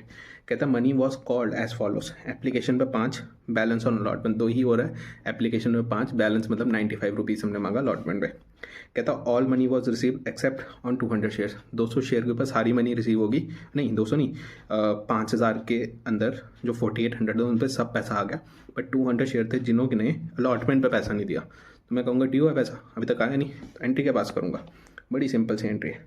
पहले एप्लीकेशन पे पैसा आएगा, मैं कहूँगा bank account debit to equity share, क्योंकि अलग अलग हो रहा है इसलिए मैं लिखूँगा सिर्फ equity share application, debit to equity share application. पैसा आएगा, हम यहाँ पे ब्रैकेट पे कैलकुलेशन लिख सकते हैं। मैं कहूँगा 5 रुपये मंगाया था 5000 शेयर पे, कितना हो गया 25,000, 25,000 मुझे एप्लीकेशन पे पैसा आ गया। तो मैं कहूँगा इन इक्विटी शेयर एप्लीकेशन वालों को मैंने क्या दे दिया, इनको मैंने इशू कर दिया इक्विटी शेयर कैपिटल, प्रीमियम पे इशू करा नहीं इसलिए 25,000 की कैपिटल दे दी मैंने, ठीक है। अब इसके बाद मैंने कहा जब पहला पैसा आता है उसके बाद क्या करते हैं, हम पहला पैसा मंगाते हैं। मैंने इनसे पैसा मांगा, मैंने कहा इक्विटी शेयर अलॉटमेंट का पैसा दो भाई, allotment debit to equity share capital. इसका मतलब मैंने पैसा ड्यू कर दिया, ठीक है। इसकी नरेशन भी ऐसी बनती है, बीइंग अलॉटमेंट ड्यू। अब कितना अमाउंट ड्यू करूँगा, 95 rupees on 5000 shares, right. 5000 5 lakh, 5 lakh ही आता है 4,75,000। मैं एक बार चेक भी कर लेता हूँ, इंटू 95 जो कि आता है 4,75,000, ठीक है। मैंने इनसे 4,75,000 पैसा मांगा, बट तुम्हें पता ही है कितना उन्हें पैसा दिया, कुछ डिफ़ॉल्टर थे उन्होंने पैसा नहीं दिया 200 शेयर से, बाकी सब पैसा आया। तो मैं कहूँगा बैंक अकाउंट तो डेबिट हुआ और टू इक्विटी शेयर अलॉटमेंट भी क्रेडिट हुआ, क्योंकि ये टेम्पररी लाइबिलिटी का अकाउंट है, राइट। तो मैं इसको ख़त्म करूँगा। मैंने कहा जी ये लाइबिलिटी थी, अब इनसे पैसा मंगा दिया तो अब तो लाइबिलिटी ख़त्म, क्योंकि इन्होंने पैसा दे दिया। मैं कहूँगा 5000 शेयर पे मैंने पैसा मंगाया था 95, यानी कि 4,75,000 शेयर्स, 4,75,000 रुपीज़। बट इसमें से मुझे पैसा कितनों पे आया, मैं कहूँगा 4800 शेयर्स में मुझे पैसा आया 95 रुपीज़, 200 तो पे नहीं करा, तो यानी 4800 इंटू 95 यानी 4,56,000 रुपीज़ मेरे को आ गया। जो बैलेंस मनी है यानी कि 19,000 रुपीज़ वो मुझे नहीं रिसीव हुआ, राइट। अब ये नहीं रिसीव हुआ, ये मेरा एक एसेट है क्योंकि कल को आ सकता है। इसको मैं नाम दूंगा कॉल्स इन एरियर्स, बस खत्म, कॉल्स इन एरियर्स, क्योंकि इनसे पैसा आना मुझे आया नहीं, ठीक है। तो मैं इधर कॉल्स इन एरियर्स डाल दूंगा और ये कैलकुलेशन कैसे हुई, 200 इंटू 95, बस सिंपल। 200 शेयर्स पे 95 रुपीज़ नहीं आया तो मैं कहूँगा इन पे मेरा कॉल्स इन एरियर्स हो गया, ये मेरा एक एसेट बन गया। जब भी मैंने किसी से मांगा पैसा, उसने पैसा नहीं दिया, तो मेरा क्या बन गया, ड्यू बन गया कि उसने पैसा देना है, तो मैं मेरा एक राइट बन गया, उसको मैं क्या बोलता हूँ, एसेट। एसेट का नाम क्या है, कॉल्स इन एरियर्स। अब मान लो कल को वो पैसा दे दे, सपोज क्वेश्चन में उसने पैसा दे दिया, बाद में दिया 2 महीने के बाद, तब मैं क्या कहूँगा, मैं कहूँगा मेरे को पैसा आया बैंक में, इसने पैसा दिया ना, मान लो सारा दे दिया, तो 19,000 रुपये इसने दे दिया, तब क्या अब वो एसेट बचा, जब उसने मुझे पैसे दे दिया वो एसेट तो खत्म। अब तो मैं ये नहीं कहूँगा मैंने फिर से लेना उससे पैसा, मैं खत्म कर दूंगा ना। तो इस एसेट को मैंने डेबिट किया तो उसको आप कर दो क्रेडिट। तो टू कॉल्स इन एरियर्स यानी मैंने अपने एसेट को कम कर दिया। अगर एसेट बढ़ता तो डेबिट करते हो, तो कम होता तो क्या करोगे, क्रेडिट ऑब्वियसली। तो मैंने इसको क्रेडिट करके ख़त्म कर दिया। ये आएगा जब अगर उसने पैसा पे कर दिया, अगर नहीं किया तो ये पेंडिंग रहेगा, बाद में देखेंगे इसका ट्रीटमेंट क्या होगा, ठीक है। अगला आता है calls in advance. Calls in advance वो सिचुएशन है जिसके अंदर कोई बंदा बहुत ही अमीर होता है, मुकेश अंबानी मोटा भाई हमारे बड़े अमीर है, तो उनके जैसा बंदा, उसने क्या किया कि मान लो अलॉटमेंट मांगा, उसने एप्लीकेशन का पैसा अलॉटमेंट के अलावा आगे वाली कॉल्स का भी पैसा इकट्ठे भेज दिया। मान लो हमारा जैसे सिचुएशन है उसमें पता चल जाएगा। वैसे एक सिचुएशन जिसके अंदर एक पर्सन ने पैसा ट्रांसफ़र करा, सारी money before it is called, हमने मांगी नहीं थी, उसने पैसा सारा दे दिया, ठीक है। जैसे कि इस क्वेश्चन में आरजीसीसी ने इशू करा 10,000 शेयर्स, 10 रुपये एज के, एप्लीकेशन पे 4 रुपये मंगाया, अलॉटमेंट पे 4 रुपये, फाइनल कॉल कितने की, 2 रुपये की, ठीक है। कहता है सारे शेयर सब्सक्राइब हुए, बट एक राम, हमारे राम भगवान, कहता है एक शेयर होल्डर है, 400 रुपये, 400 शेयर हेल्ड करता है। कहता है paid all the money in advance. उसने क्या किया, सारी मनी पहले ही दे दी, यानी कब, अलॉटमेंट पे। उसने लिखा है due along with allotment money, यानी अलॉटमेंट पे जितना पैसा मांगा था उससे ज़्यादा उसने फर्स्ट कॉल का भी पैसा उसी में दे दिया। ज़रा एंट्री सोचना, एप्लीकेशन पे कोई चेंज नहीं है, एप्लीकेशन तो कॉमन है, कैसे करेंगे, bank debit to equity share application कितना पैसा आया, 10,000 शेयर पे 4 रुपये यानी 40,000। कैलकुलेशन हुई 10,000 शेयर्स पे 4 रुपये 40,000। ठीक है, अब ये 40,000 मैं एडजस्ट कर दूंगा equity share application to equity share capital, T share capital. Writing को प्लीज़ इग्नोर करना क्योंकि मैं थोड़ा फास्ट करना चाहता हूँ। वीडियो जितनी शॉर्ट होगी उतना तुम्हारे लिए फ़ायदा है, राइट। इक्विटी शेयर कैपिटल, उसके बाद हम कहेंगे कि जी हमने अलॉटमेंट मांगी। अब अलॉटमेंट जब मांग रहा हूँ मुझे थोड़ी पता सामने वाला एडवांस पैसा दे देगा, तो मैं तो नॉर्मल ही एंट्री करूँगा। तो प्लीज़ कॉमन सेंस यूज़ करना कि जब मैं पैसा मांगूंगा मैं थोड़ी बोलूँगा कि ज़्यादा पैसे दे, मैं तो कहूँगा जितना है उतना ना, ठीक है ना। वो ज़्यादा दे दे उसकी मर्जी, मैंने तो उतना ही मांगना है। ये तो वो बात होगी मैंने बिल रेज किया किसी के ऊपर, उसने ज़्यादा पैसे कर दिए। अब जैसे जियो का प्रीपेड बिल, मान लो पोस्ट पेड की बात करें, BSNL का पोस्ट पेड बिल आता था, मैंने 200 रुपये का बिल आया, मैंने 500 रुपये डिपॉजिट कर दिया। अब वो क्या करेंगे, अगले बिल में एडजस्ट करते जाएंगे। उसने तो 200 रुपये मांगा, मैंने 500 डिपॉजिट कर दिया, बस वैसे ही चीज़ है। अब क्या होगा, मैंने उससे पैसा मांगा इक्विटी शेयर अलॉटमेंट डेबिट, कितना पैसा मांगूंगा मैं, 10,000 शेयर पे 4 रुपये था अलॉटमेंट पे, तो मैंने 40,000 मांगा। तो मैं कहूँगा इक्विटी शेयर कैपिटल भी कितने की दे दी मैंने, 40,000 की। अब वो पैसा देगा, कहूँगा बैंक अकाउंट डेबिट, उसने पैसा दिया, right. To equity share allotment, कितना पैसा आना था अलॉटमेंट पे, 40,000, राइट। अब ध्यान रखना, बैंक में पैसा ध्यान से डालना। कहता है 400 शेयर होल्डर, 400 शेयर्स ऐसे थे जिनके ऊपर सारा मनी आ गया, यानी अलॉटमेंट प्लस जो बचा हुआ उसका पैसा उस पर था फर्स्ट एंड फाइनल कॉल पे। अब ध्यान से समझना, 40,000 तो आया ही आया, मतलब जितने शेयर्स थे उन पे सारा पैसा आया, बिल्कुल। तो 40,000 भी आया, मतलब पूरे 10,000 शेयर्स ने सब पैसा दे दिया, यानी 10,000 पे 10,000 4 रुपये सब पे आ गया, मतलब 40,000 मेरे को आ गया। प्लस कुछ 400 शेयर ऐसे थे जिन्होंने आगे वाला पैसा भी दे दिया। आगे वाला पैसा यानी 4 रुपये एप्लीकेशन पे, 4 रुपये अलॉटमेंट पे, 8 रुपये बचा कितना, 2 रुपये। तो 2 रुपये उन्होंने एडवांस दे दिया, कितने शेयर्स पे, 400 शेयर्स पे। प्लीज़ कंसिडर करना ये जो लिखा हुआ क्वेश्चन में 400 शेयर्स पे आगे वाला पैसा भी एडवांस में आ गया, यानी 400 इंटू 2 रुपये एडवांस आ गया। तो एडवांस टोटल कितना आया, 400 इंटू 2 800 रुपये एडवांस आ गया, प्लस 40,000 जो पिछला मंगाया था वही आया। तो मेरे पास टोटल पैसा कितना आया, 40,800। बट अब इस चीज़ का ध्यान रखना, मेरे पास बैंक में आया 40,800, मैंने मांगा कितना था, 40,000, 800 रुपये एडवांस में आया। अब कोई चीज़ अगर मुझे एडवांस में मिल जाए, मैंने मांगी नहीं थी, वो मेरी क्या होती है, लाइबिलिटी। 11th में पढ़कर आए होगे आराम से। तो मैं कहूँगा ये मेरी एक लाइबिलिटी बन गई। जब लाइबिलिटी बढ़ती है तो हम उसको क्रेडिट करते हैं। अब इस लाइबिलिटी का नाम क्या होगा, उसका नाम था कॉल्स इन एरियर्स। जब पैसा नहीं आया, अब ज़्यादा आ गया तो कॉल्स इन एडवांस, बस खत्म, ये कंसेप्ट भी होगा। आई होप अभी तक मज़ा आ रहा होगा, बड़ी फास्ट रिवीजन चल रही है बट ठीक है, मज़ा तो आ रहा होगा। अब आ जाएगा हमारा favourite, one of the favourite of the CBSE, वो है ओवर सब्सक्रिप्शन का केस। यानी कि जितना हमने इशू करना है बट लोगों ने उससे ज़्यादा खरीद लिया। फॉर एग्जांपल जैसे हमारे साथ अभी हुआ, हमारे टाटा का आया एक टाटा टेक्नोलॉजीज़ का इक्विटी, तो IPO काफ़ी ज़्यादा सब्सक्राइब्ड हो गया था, ठीक है, तुम्हें पता ही होगा, काफ़ी ज़्यादा ऊपर खुला था वो। रीज़न मीन जितना वो इशू कर रहे थे उससे ज़्यादा लोगों ने सब्सक्रिप्शन कर लिया। अब इवन सारी शेयर्स में वैसा होता है आजकल IPO में, बट ठीक है, कुछ में एक्सेप्शन चलता है, ठीक है ना। तो समझ आया कि ज़्यादा लोगों ने खरीद लिया। अब इसके अंदर ना हमारे पास तीन सिचुएशन बनती है, पेपर में थ्योरेटिकल भी पूछ सकता है। 3 सिचुएशंस क्या बनती है, या तो जितना एक्सेस आया उनको रिफंड कर दो, सिंपल। यानी मान लो मैंने 10,000, जैसे RJCC का क्वेश्चन लिया, 10,000 शेयर दे रहा था मैं, मान लो लाख शेयर होल्डर्स ने मेरे पास एप्लीकेशन दे दी कि जो हमें लाख शेयर चाहिए, राइट। मैंने 10,000 ही देने, मैं कहूँगा 90,000 को बाय बाय टाटा, मैं देना नहीं चाहता, खत्म। 10,000 शेयर्स को मैं दे दूंगा, बाकियों को रिजेक्ट कर दूंगा। पहला केस रिजेक्शन का मतलब क्या, उनका पैसा रिफंड कर दो। तो यहाँ पे हम लिख लेते हैं रिजेक्शन मतलब रिफंड एक्सेस, ठीक है, सिंपल। प्रो राटा अलॉटमेंट, दूसरा case pro rata allotment. Pro rata word का मतलब समझना, प्रो राटा का मतलब होता है प्रोपोर्शनेट। मैं कहता हूँ यार मेरी कंपनी से कोई नाराज होके नहीं जाना चाहिए। मैंने 10,000 शेयर मांगे थे, इन्होंने लाख की सब एप्लीकेशन डाली है। मैं पता क्या कहूँगा, मैं कहूँगा यार लाख को ना हर एक बंदे को, मान लो अगर उसने 10 शेयर मांगे उसको 1 शेयर दे देता हूँ।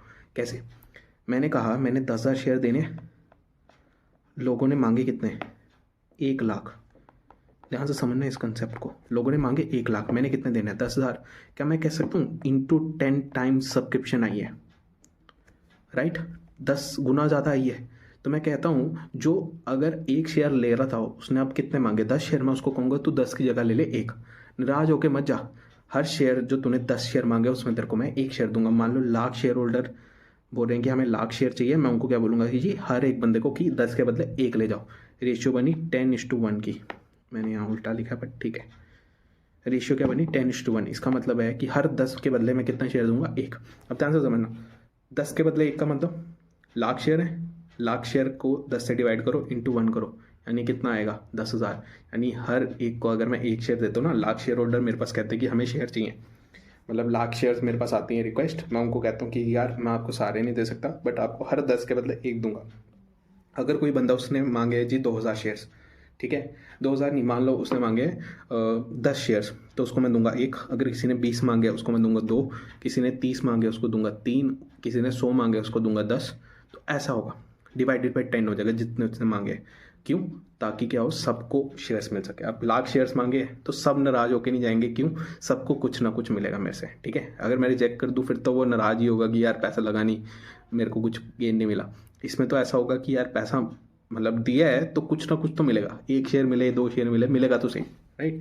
ये होगा प्रोराटा। आगे वाला केस आ गया बोथ। बोथ में क्या है, सिंपल सी चीज़, कुछ लोगों को रिजेक्ट कर दो, कुछ लोगों को प्रोपोर्शनेट दे दो, सिंपल। अब मैंने इसको समझाने के लिए ना एक केस रखा है, जैसे एक केस रखा है जो तुम्हारे बुक में भी होगा, मैंने वहीं से TS गरेवाल से उठाया ये, ताकि तुम्हें इजीली समझ आ जाए। तो हम इसकी फटाफट एंट्रीज कर लेंगे। पूरी एंट्रीज नहीं करूँगा मैं, प्लीज़, मैं तुम्हें पहले भी बता रहा हूँ, मैं सिर्फ जहाँ तक हमारा इसका रोल है वहीं तक करूँगा, क्योंकि टाइम सेव करना में। बाकी एंट्रीज कॉमन है, सेम है, ठीक है, तो वहीं तक करेंगे। सबसे पहले जैसे आ गया एक्सेस एप्लीकेशन वर रिजेक्टेड, ध्यान से पढ़ना। कहता है Pragati limited issued 80,000 equity share, 80,000 shares दे रहे हैं हम, इशू कर रहे हैं, 10 rupees each against it received application of 1,20,000, यानी 80,000 के बदले कितने लोगों ने मांगा, 1,20,000, ज़्यादा है।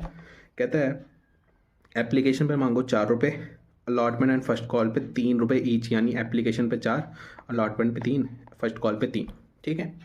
कहता है एक्सेस मनी, एक्सेस एप्लीकेशन वर रिजेक्टेड, यानी 80,000 मांगे थे, 1,20,000 आ गए, तो जो एक्सेस 40,000 है ना उनको रिफंड कर दो, सिंपल। एंट्री क्या बनी, केस 1।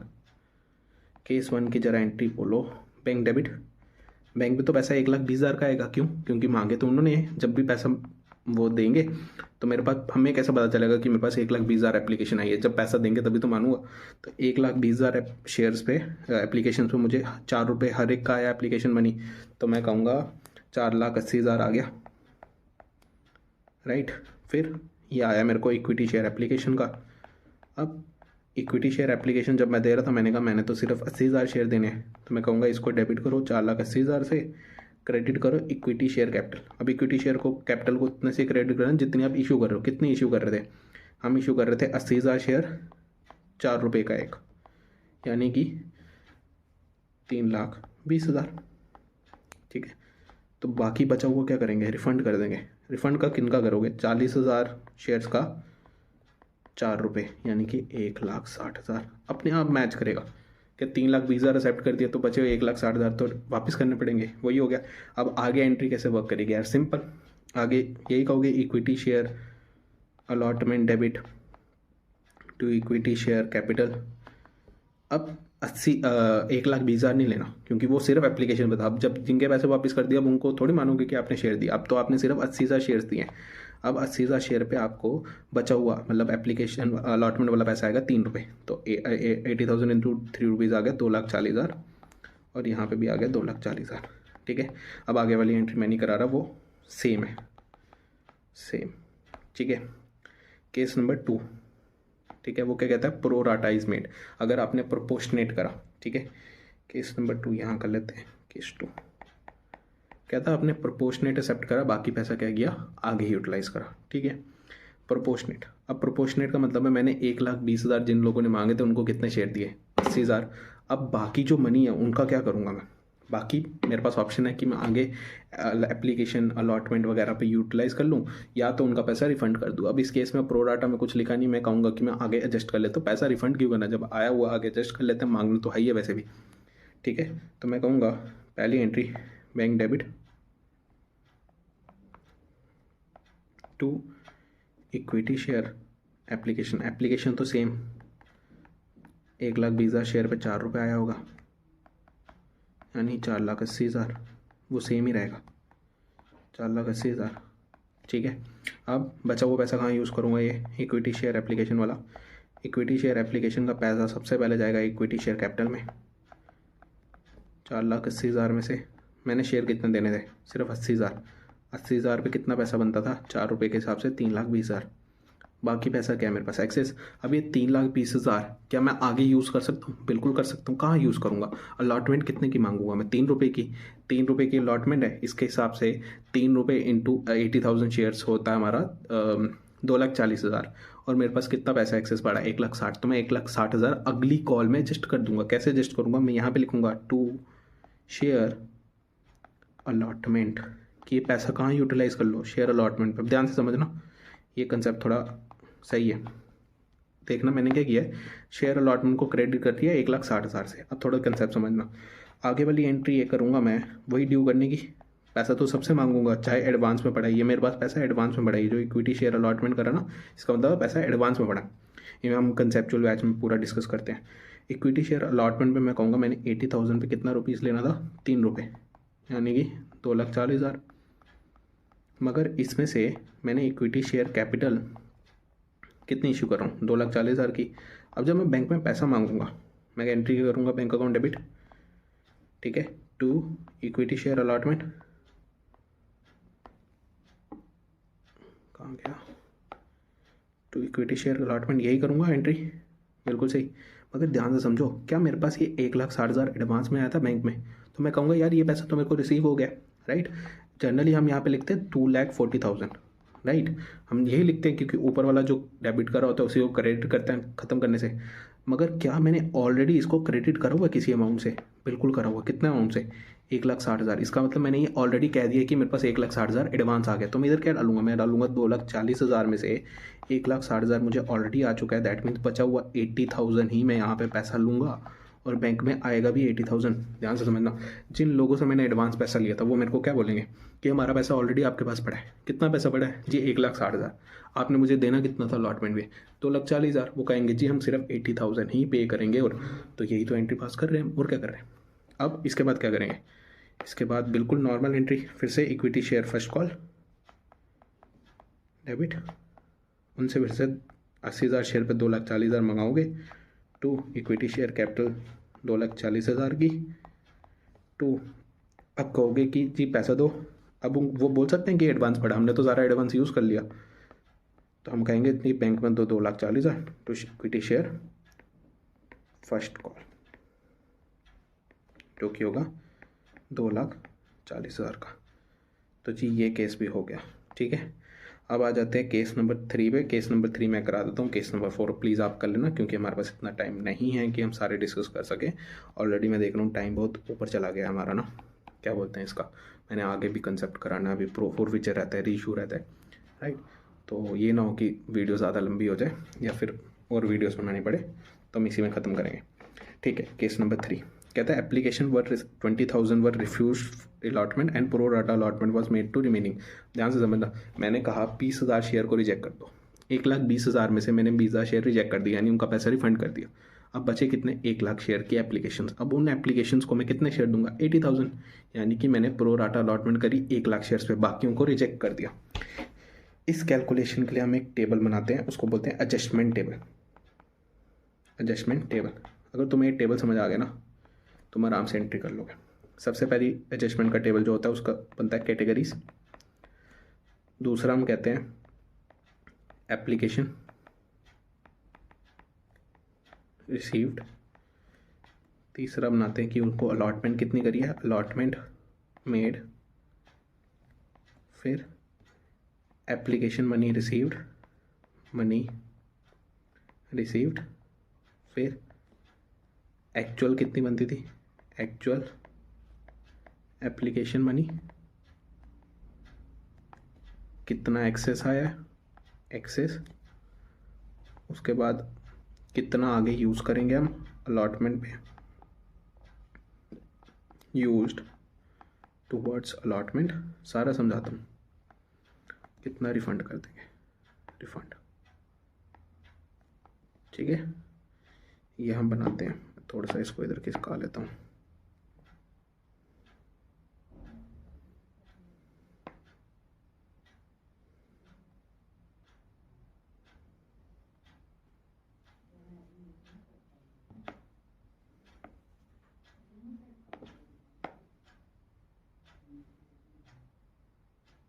ठीक है।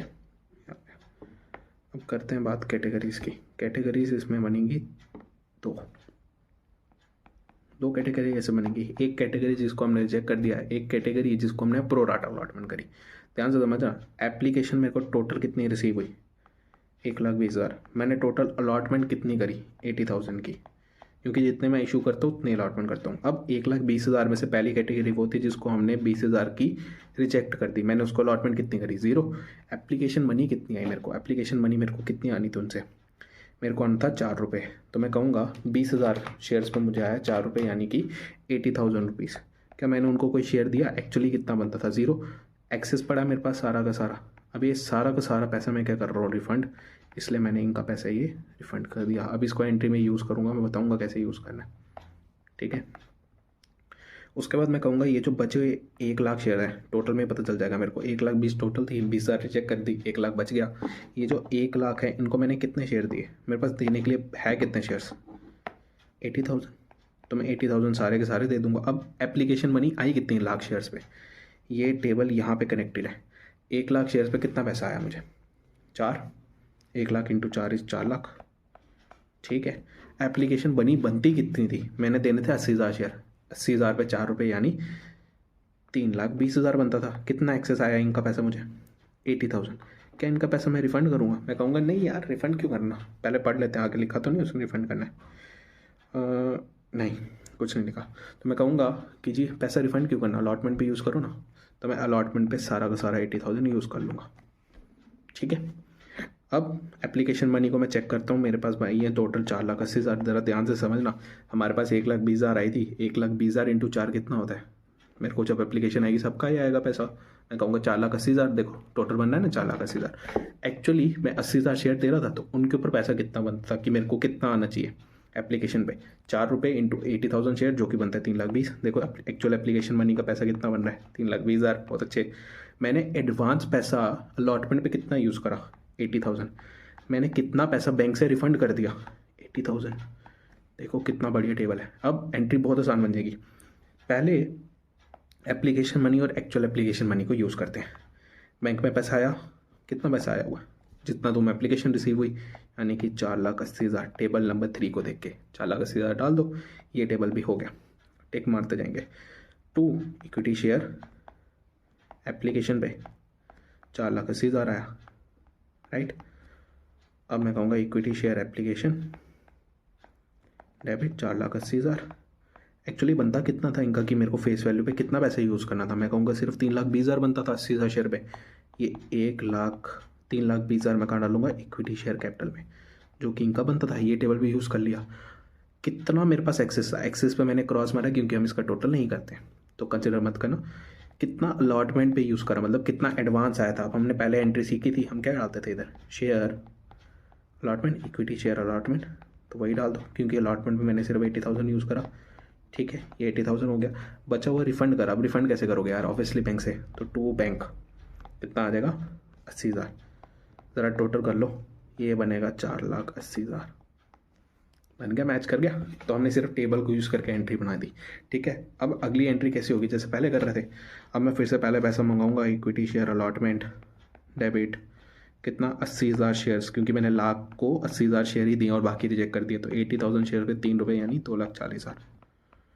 और 2 मैं कहूँगा इक्विटी शेयर कैपिटल 2,40,000। बट अब फिर से याद रखना, मेरे को इन पे 80,000 पहले से एडवांस आया हुआ, तो मैं अब तक क्या कहूँगा, मैं कहूँगा bank account debit to equity share allotment, मैं कहूँगा 2,40,000। नहीं, बिल्कुल नहीं, अभी बताया ये नहीं आएगा। क्या आएगा, 2,40,000 आना था, मगर उसमें से 80,000 आ चुका है। 80,000 कहाँ से लिया मैंने, ये वाला 80,000 इक्विटी शेयर अलॉटमेंट वाला, ठीक है। इसमें से मैंने कहा ये आ चुका है, तो कितना डालूंगा इधर, अमाउंट 1,60,000 मेरे को आएगा। तो मैं कहूँगा जी मैं सिर्फ इतना ही पैसा लूँगा, ठीक है, पहले से एडवांस आ चुका था। अब आगे मैंने कहा कि ठीक है, ये होगी एंट्री इक्विटी शेयर अलॉटमेंट की। आगे फिर से करेंगे entry equity share first call की। फर्स्ट कॉल पे भी 3 रुपये आना था 80,000 शेयर पे, यानी 2,40,000। उनको देंगे हम इक्विटी शेयर कैपिटल, कितनी, 2,40,000, ठीक है। फिर bank to equity share capital, ठीक है। फर्स्ट कॉल कितना आ गया, 2,40,000, 2,40,000। अगर कोई कैलकुलेशन मिस्टेक हो जाए तो प्लीज़ इग्नोर कर लेना, तो मैं समझ आ गया होगा। तो कैलकुलेशन मिस्टेक हो सकती है कोई भी बीच में ना, छोटी मोटी। अब केस नंबर 4 तुम्हारे लिए सेम ऐसा ही है, बस इसके अंदर कुछ क्या है, एप्लीकेशन 10,000 की हमने रिफ्यूज़ कर दी यानी रिजेक्ट। बची हुई एप्लीकेशन 10,000 की अलॉट करी हमने, द शेयर्स अप्लाइड, यानी 3 कैटेगरीज बन गई। एक वो कैटेगरी जिसमें 10,000 मांगे, 10,000 दे दिए। क्या पता है मोटा भाई वाले आदमी होंगे, कहते हैं इन्होंने तो 10,000 मांगे, इनको 10,000 देने पड़ेंगे, तो हमने उनको सारे इशू कर दिए। कैलकुलेशन के अंदर इस टेबल के अंदर थर्ड कैटेगरी बना के वो 10,000 डाल देना। बाकी बैलेंस कहाँ जाएगा, थर्ड कैटेगरी में, मतलब वो जो सेकंड वाली कैटेगरी थी वो थर्ड हो जाएगी। कहता है बैलेंस को हमने प्रोराटा कर दिया, यानी कि 10,000 को रिजेक्ट कर दिया, 10,000 को 10,000 दे दिए, और बचे हुए 1,00,000 शेयर्स को आपने 70,000 शेयर्स दे दिए। ये केस मेरे को लग रहा है तुम कर लोगे, होमवर्क कर लेना, प्रैक्टिस कर लेना बट, ठीक है। अगर डाउट होगा तो पूछ लेना। ओके, अब आ जाओ 4 फीचर पे। ठीक है, 4 फीचर बहुत इंपॉर्टेंट कंसेप्ट है। ठीक है, 4 फीचर का मतलब क्या होता है, आपने मार्केट के अंदर कुछ शेयर दिए थे, उन पर पैसा नहीं आया। क्या नहीं आया, पैसा नहीं आया। ऑन विच अलॉटमेंट और कॉल मनी इज ड्यू, आपने उन शेयर को क्या किया, कैंसिल कर दिया, मार्केट से निकाल दिया। इसको हम कहते हैं 4 फीचर। ये पावर किसके पास होती है, कंपनी के पास, अगर मैनेजमेंट ने उस मैनेजमेंट को वो पावर दिया होगा। कहाँ पे दिया होगा, आर्टिकल्स के अंदर। आर्टिकल्स के अंदर पावर मिलती है। उस पावर, अगर उस आर्टिकल में ऐसा लिखा होगा कि मैनेजमेंट फोरफिट कर सकती है, तभी तो हम ये करते हैं आगे। कहता है फोरफिट कर दिया हमने शेयर्स, उन्होंने हमें कोई पेमेंट नहीं दी होगी, तो हमने कहा जी फोरफिट कर लेते हैं। अब 4 फीचर के ना थोड़े केस पेचीदे हैं, मतलब थोड़े सिंपल है बट कुछ कुछ बीच में आएंगे जो पेचीदे। एक ही केस है वो पेचीदा था, प्रीमियम वाला। देखते हैं क्या करना। पहले share issued at par, share par पे इशू किया हमने, उसको फोरफिट कर दिया ड्यू टू सम इशू की उन्होंने कुछ पे नहीं किया होगा। एंट्री के पास करोगे, एंट्री बहुत ईजी है। क्या, जब हम शेयर इशू करते हैं हम इक्विटी शेयर कैपिटल को क्रेडिट करते हैं, क्योंकि कैपिटल देते वक्त हम क्या करते हैं, उसको credit at the end. Equity share capital ही तो सारी चीज़ है। हम कहेंगे जितनी हमने उसको इक्विटी शेयर कैपिटल दी है ना, उसको करो डेबिट। क्रेडिट करते हैं तो मतलब कैपिटल बढ़ती है, कम करने के लिए उसको कर दो डेबिट। अब मैंने कम किया, मांगे अमाउंट कितना डालूंगा, मैं कहूँगा जितना कॉल्ड अप है, कितना कॉल्ड अप है, एक्सेप्ट प्रीमियम।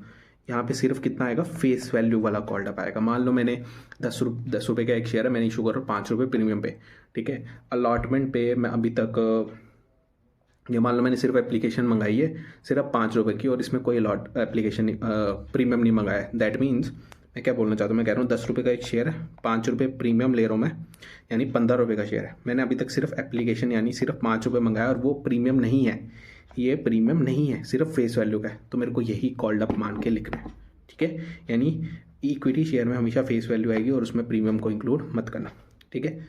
मान के चल रहे पार पे है, प्रीमियम होगा नहीं, तो equity share capital face value जितनी कॉल्ड अप है 2, यहाँ पे करोगे कॉल्स इन एरियर्स, जितना पैसा ड्यू होगा वो कहाँ पड़ा होगा, कॉल्स इन एरियर्स में, ऑब्वियसली यहाँ पे डालोगे तुम calls in arrears 2, calls in arrears के बाद अब इसका पैसा आप कहाँ ट्रांसफ़र करोगे, शेयर 4 फीचर में, तो 2 शेयर 4 फीचर, ठीक है।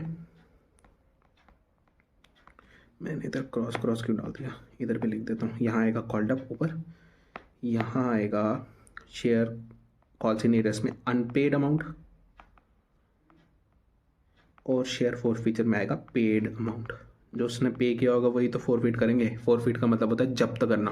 अर्नेस्ट मनी देते हैं ना हम, कभी लैंड रियल एस्टेट की परचेज करते हैं तो वो पैसा जब्त कर लेते हैं ना, अगर हम डील नहीं करें। बस वही तो है, हमने डील करी, हमने कहा जी पैसा दो इक्विटी शेयर पे, उन्होंने पैसा दिया भी, उसके बाद वो उन्होंने मुकर ही गए, वो दिए नहीं, कॉल से नहीं पे कर रहे, तो हमने क्या कहा जब्त कर लो पैसा उनका, तो हमने जब्त कर लिया, ये पैसा अब हमारा, ठीक है। अब बात करते हैं आगे, इसने लिखा है प्रीमियम नॉट कॉल्ड अप। क्या ये केस 1 की तरह सेम नहीं हो गया, शेयर इशूड एट पार की तरह।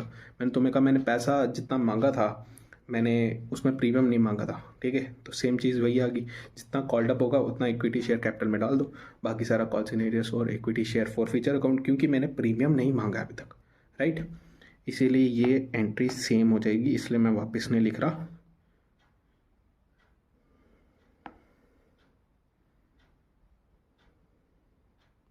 कॉपी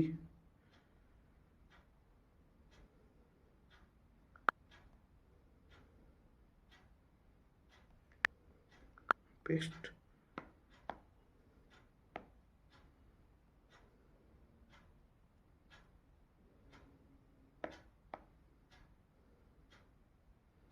ठीक है, एंट्री सेम होगी इस केस में जिसमें प्रीमियम नहीं मांगा है। ठीक है, अब जिसमें प्रीमियम पे हो गया है, प्लीज़ ध्यान से समझना, जिसमें प्रीमियम पे हो गया ना और आगे उसने पैसा नहीं दिया, हम पता क्या कहेंगे, प्रीमियम जैसे कभी रिसीव हुआ ही नहीं, हम भूल ही जाएंगे हमने कभी प्रीमियम मांगा ही नहीं। खा जाओ उस पैसे को, भूल जाओ, बचा दो, ख़त्म कर दो उस पैसे को। अगर वो सामने वाला बोले भी ना मैंने प्रीमियम पे किया है, तो बोलो कौन सा, कब मांगा प्रीमियम, हमने तो प्रीमियम पे इशू ही नहीं करा, तुमने फेस वैल्यू ही पे करी है, बस प्रीमियम भूल जाओ, खा जाओ।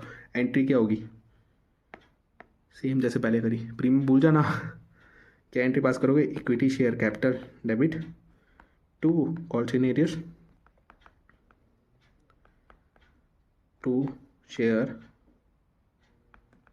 फॉर फीचर, बस खत्म। कॉल सिनेरियस के अंदर अमाउंट कौन सा आएगा, जो अनपेड है towards face value, do not include calls, do not include premium जो वाला पेड है, प्रीमियम पेड को हम कभी इंक्लूड नहीं करेंगे, प्लीज़ ध्यान रखना। और शेयर कैपिटल में आ जाएगा कॉल्ड अप, अगर पूरा फुल्ली कॉल्ड अप हो तो फुल्ली, यहाँ पे प्रीमियम पेड है, फुल्ली कॉल्ड अप तो फुल्ली। और शेयर फॉर फीचर में आएगा जितना पेड अप है, पेड अप एक्सेप्ट जितना इसने पे प्रीमियम की तरफ किया होगा वो भूल जाना, एक्सेप्ट पेड एक्सेप्ट, यार क्या है,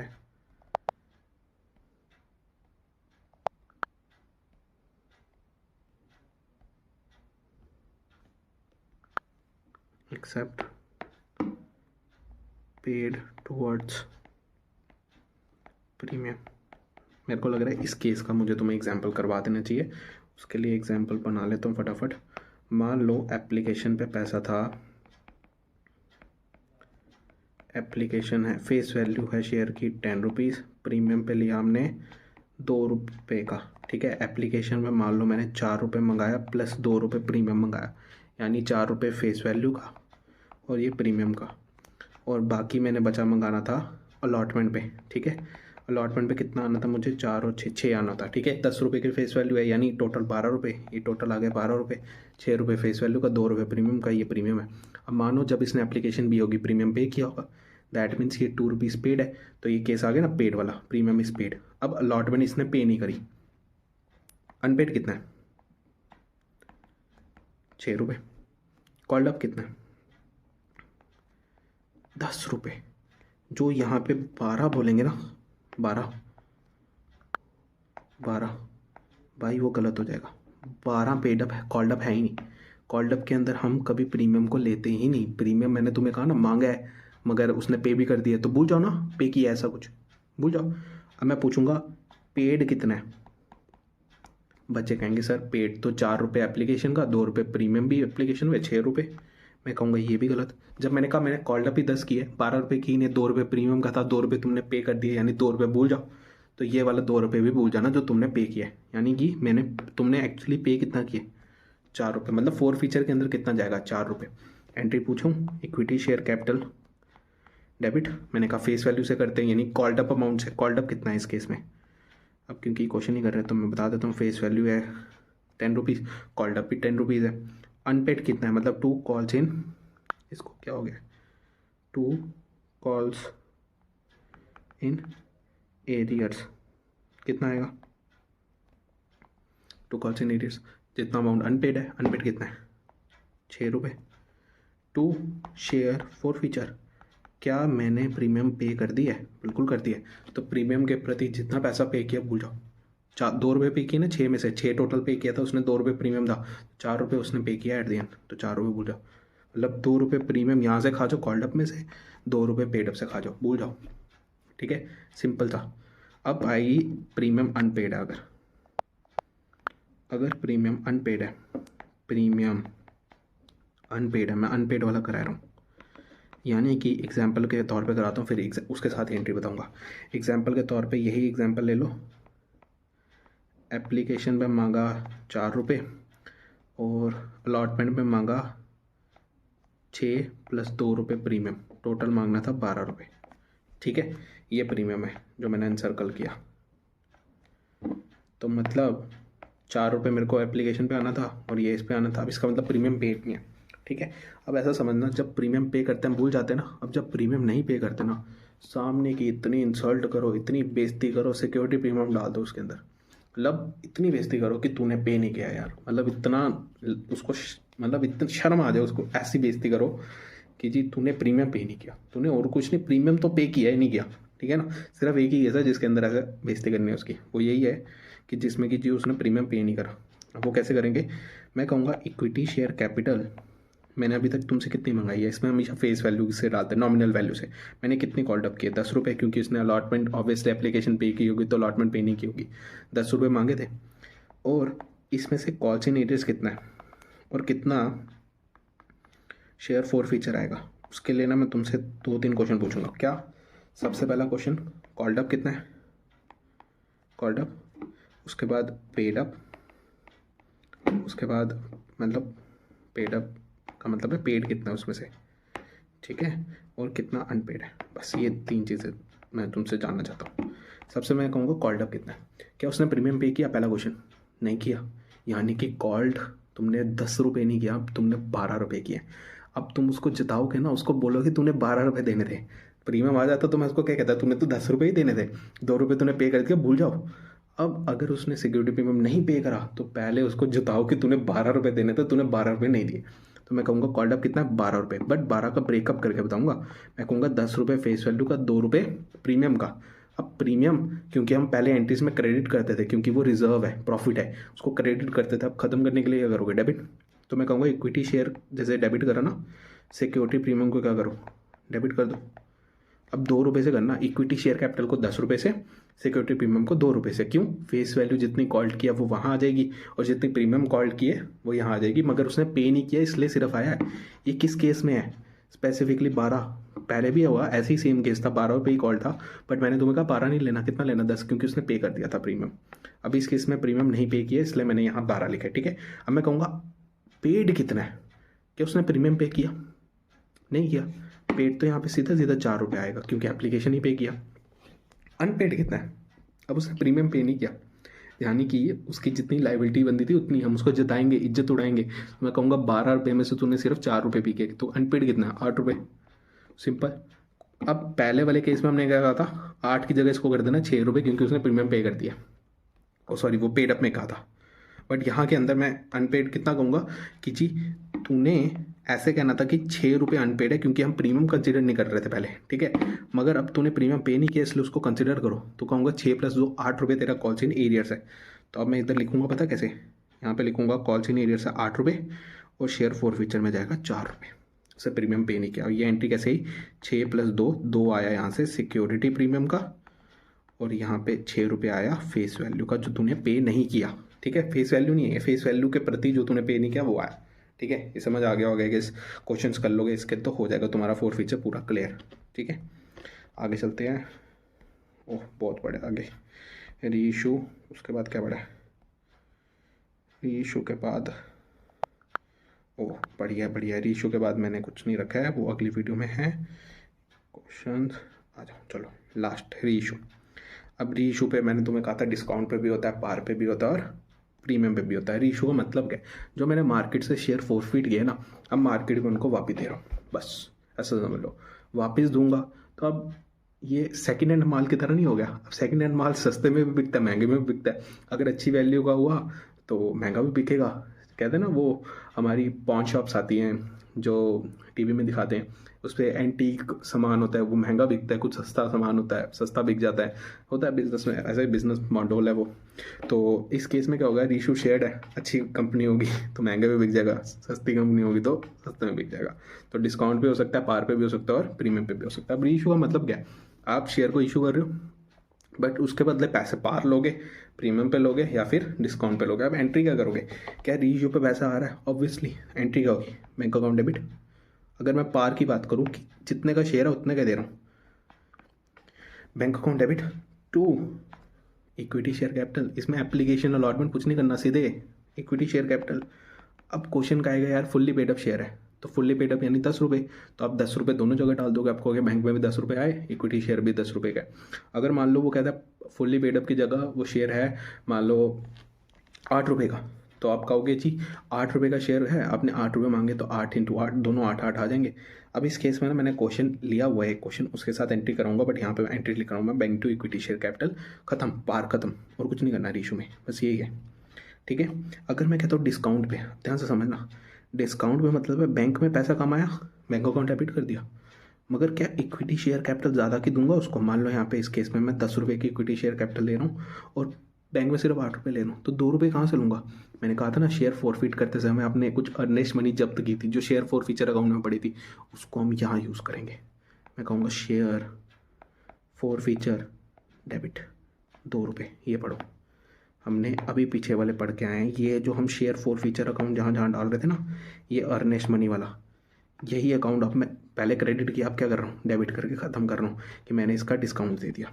ठीक है, तो मैंने इधर डिस्काउंट दे दिया 2 रुपये का। ठीक है, एक लाइन मैं तुम्हें पढ़ाना चाहता हूँ, वो है ये वाली लाइन, कंसिडर करना इस पॉइंट को, बड़ा इंपॉर्टेंट है। क्या कंसिडर करना है एमसीक्यू पर्पज़ के लिए, कि company can not give discount exceeding amount forfeited, मतलब जितना मैंने अर्नेस्ट मनी यानी जितना पैसा मैंने तुम्हारा जब्त किया ना कॉन्ट्रैक्ट ब्रेक होने पे, उतना ही अमाउंट तक का मैं डिस्काउंट दे सकता हूँ, उससे ज़्यादा का डिस्काउंट नहीं दे सकता। Company can not give discount, क्योंकि पहली चीज़ जो हमने स्टार्टिंग में पढ़ी थी वो कहता है कंपनी डिस्काउंट पे शेयर इशू कर नहीं सकती है। तो एट दी एंड मैंने जितना पैसा तुमसे जब्त किया ना, उसके बाद मैं किसी और को अगर वो शेयर इशू करूँगा तो मैं तुमसे जितना जब्त किया उससे ज़्यादा डिस्काउंट नहीं दे सकता। उतना दे सकता हूँ, पूरा ज़ीरो कर दूंगा, बट मैं उससे ज़्यादा नहीं दे सकता। तो यानी कि ये कंसिडर करना पड़ेगा हर क्वेश्चन में। अगर मैं शेयर ही प्रीमियम पे इशू कर रहा हूँ, डैट मीन मैं तुम्हें डिस्काउंट तो दे ही नहीं रहा, प्रीमियम पे इशू कर रहा हूँ, मैं तुमसे उस शेयर का भी ज़्यादा पैसा ले रहा हूँ। नॉर्मल एंट्री कैसे करते थे, वही एंट्री आ जाएगी, bank account debit, equity share capital में इशू कर रहा हूँ 10 रुपये की, मान लो प्रीमियम कर रहा हूँ 2 रुपये का, तो टू सिक्योरिटी प्रीमियम, ये एंट्री तो नॉर्मल वाली होगी बिल्कुल, राइट, बिल्कुल नॉर्मल वाली होगी। तो अब मैंने क्वेश्चन रखा हुआ है एक वैसा वाला क्वेश्चन कर लेते हैं। कहता है मेरे पास 1000 शेयर थे फॉरफिटेड, जो इस पर मैंने अनपेड अमाउंट था 3 रुपये, तो पेड अमाउंट कितना होगा 10 में से 7 रुपये। तो मैं कह सकता हूँ यही फॉर फीचर में पड़ा होगा अमाउंट, क्या, बिल्कुल। तो ये कंसिडर करना, पहले ही पता चल जाएगा तुम्हें कितना फॉर फीचर में अमाउंट पड़ा हुआ है। ठीक, 7 रुपये पर शेयर पड़ा है, यह है पर शेयर। ठीक है, अब जनरल पास करते हैं। पहला कहता है ए पार्ट कहता है आपने 10 रुपये का शेयर, मतलब जब इशू करा फुल्ली पेड अप शेयर था, फुल्ली पेड अप यानी फेस वैल्यू कितनी थी उसकी, मतलब इक्विटी शेयर कैपिटल में कितना आएगा 10 रुपये, फुल्ली पेड अप है, कितने का इशू करा फॉर 10 रुपीज़। ये जो फॉर लिखा होता है ये होता है बैंक में कितना आया, ये 8 रुपये बैंक में कितना आया, ये जो फुल्ली पेड अप ये लिखा है इक्विटी शेयर कैपिटल में कितना जाएगा। तो सीधी एंट्री बनी बैंक अकाउंट डेबिट पहले केस में 10 रुपये, equity share fully paid up था, कितने का होता है 10 रुपये का, तो जी पहली एंट्री खत्म, बस खत्म, रीशू कर लिया।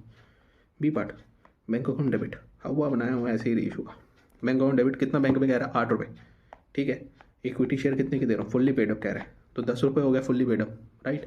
कितना डिस्काउंट दिया, शेयर फॉर फीचर में जाऊँगा और डिस्काउंट दे दूंगा। अब इसके हिसाब से दिख रहा है 2 रुपये का डिस्काउंट दिया, 8 रुपये का बैंक में लूँगा, 10 रुपये का शेयर है तो 2 रुपये ही डिस्काउंट होगा। बैलेंसिंग फिगर क्या मेरे पास 2 रुपये पड़े थे, मैंने कहा मैंने पेड कितना किया था 7 रुपये, यानी 7 रुपये मैंने फॉरफिट किया था उस टाइम पे, तो 2 रुपये यूटिलाइज करें, राइट।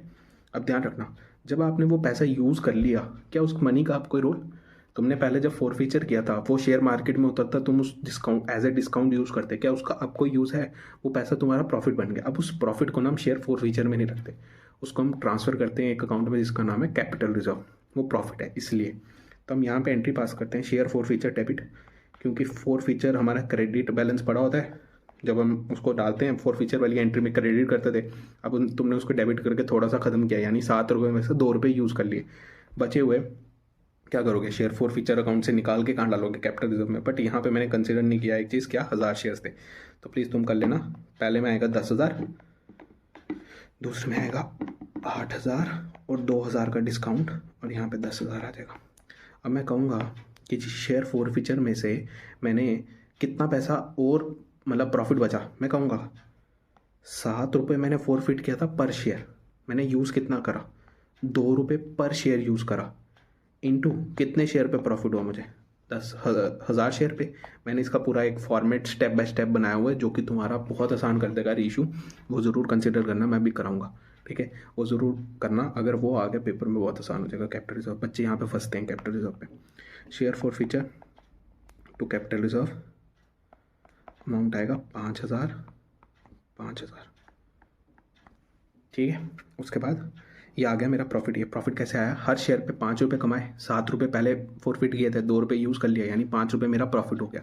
अब इस प्रॉफिट को ट्रांसफर कर दूंगा, कितने शेयर पे प्रॉफिट हुआ, 1000 शेयर पे, कितना 5 रुपये, तो 5,000 आया ना कैपिटल रिजर्व में, ट्रांसफर कर दिया। ये भी हो गया, ये भी हो गया। अब सी पार्ट 12 पेड अप, यानी बच्चे एक एंट्री यहाँ मिस हो गई, यहाँ पे भी वही सेम एंट्री आनी चाहिए थी कि मैंने जब शेयर पार पे इशू करा, यानी 7 रुपये मैंने कुछ यूज़ नहीं करा, सारा प्रॉफिट हो गया, तो यहाँ पे भी वो एंट्री पास कर देना। कौन सी, कि इधर हम कहेंगे share forfeiture debit. Actually time देखता रहा तो थोड़ा मिस हो गया ये ना।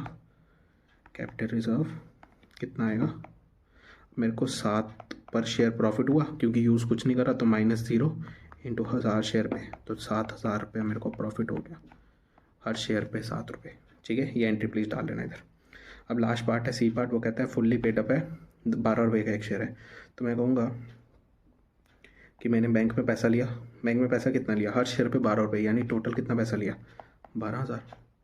क्या शेयर रुपये डिस्काउंट दिया, नहीं दिया। इक्विटी शेयर कैपिटल कितने की दी, 10,000 की, 10,000 इंटू 10 रुपये, और ये 1000 इंटू 12 रुपये, 2 रुपये प्रीमियम लिया, 1000 इंटू 2 रुपये कहाँ चल जाएगा, सिक्योरिटी प्रीमियम में, बस खत्म। अब इस केस में भी तुमने कुछ पैसा यूज़ करा शेयर फॉरफीचर से, नहीं। अब वो शेयर तो इशू कर दिया, अब वो क्या तुम्हें कहीं यूज़ करना है, नहीं। अब उसको प्रॉफिट में ट्रांसफर करो, वो प्रॉफिट कहाँ जाएगा, कैपिटल रिजर्व में, तो share forfeiture debit to capital reserve, capital reserve ये शॉर्ट में लिख रहा हूँ मैं। और अमाउंट कैसे लिखोगे, 7 रुपये पर शेयर फॉरफिट किया, 0 यूटिलाइज करा, और 1000 शेयर पे कितना प्रॉफिट हुआ, 7 रुपये का, तो 7,000 रुपया तुम्हारा कैपिटल रिजर्व में आ गया। बस यही सीखना था तुम्हें। अब एक केस जो तुम्हारे पेपर में आता है वो क्या है, अगर री इशूड शेयर कम है, मतलब 1000 में से सिर्फ 600 शेयर ही री इशू करे, री इशूड शेयर कम है, कितने फॉरफिटेड किए थे उससे, तो कैसे कैलकुलेट करोगे। मैंने इसको 3 स्टेप में डिवाइड किया, मैं भी ऐसे ही कर रहा था। कैसे, पहले कैलकुलेट करो आपने पर शेयर फॉरफिट कितना किया है, क्या कैलकुलेट करना है, अमाउंट फॉरफिटेड पर शेयर। कैसे निकालते हैं, फॉरफीचर अकाउंट में जितना अमाउंट डाला है ना, मान लो जैसे केस में डाला था हमने 7,000 रुपये, मतलब टोटल करके बता रहा हूँ, 7,000 रुपये, टोटल शेयर्स थे 1000, पर शेयर कैसे निकालोगे, मैं कहूँगा 7,000 रुपये मैंने डाला था फॉरफीचर में, नंबर ऑफ शेयर कितने थे 1000, कितने फॉरफिट करे हैं शेयर, वो याद रखना, रीइशूड नहीं, फॉरफिटेड शेयर्स, तो मेरे पर शेयर कितना फॉरफिट किया, 7 रुपये। अब ध्यान से समझना, मैंने डिस्काउंट कितना दिया, मान लो क्वेश्चन ने कहा कि आपने 2,000 रुपये का डिस्काउंट दिया 1000 शेयर पे, पर शेयर कितना डिस्काउंट दिया, कह सकता हूँ 2000 डिवाइडेड बाय 1000 शेयर आपने इशू करें। मान लो इस केस में कम थे, मान लो आपने सिर्फ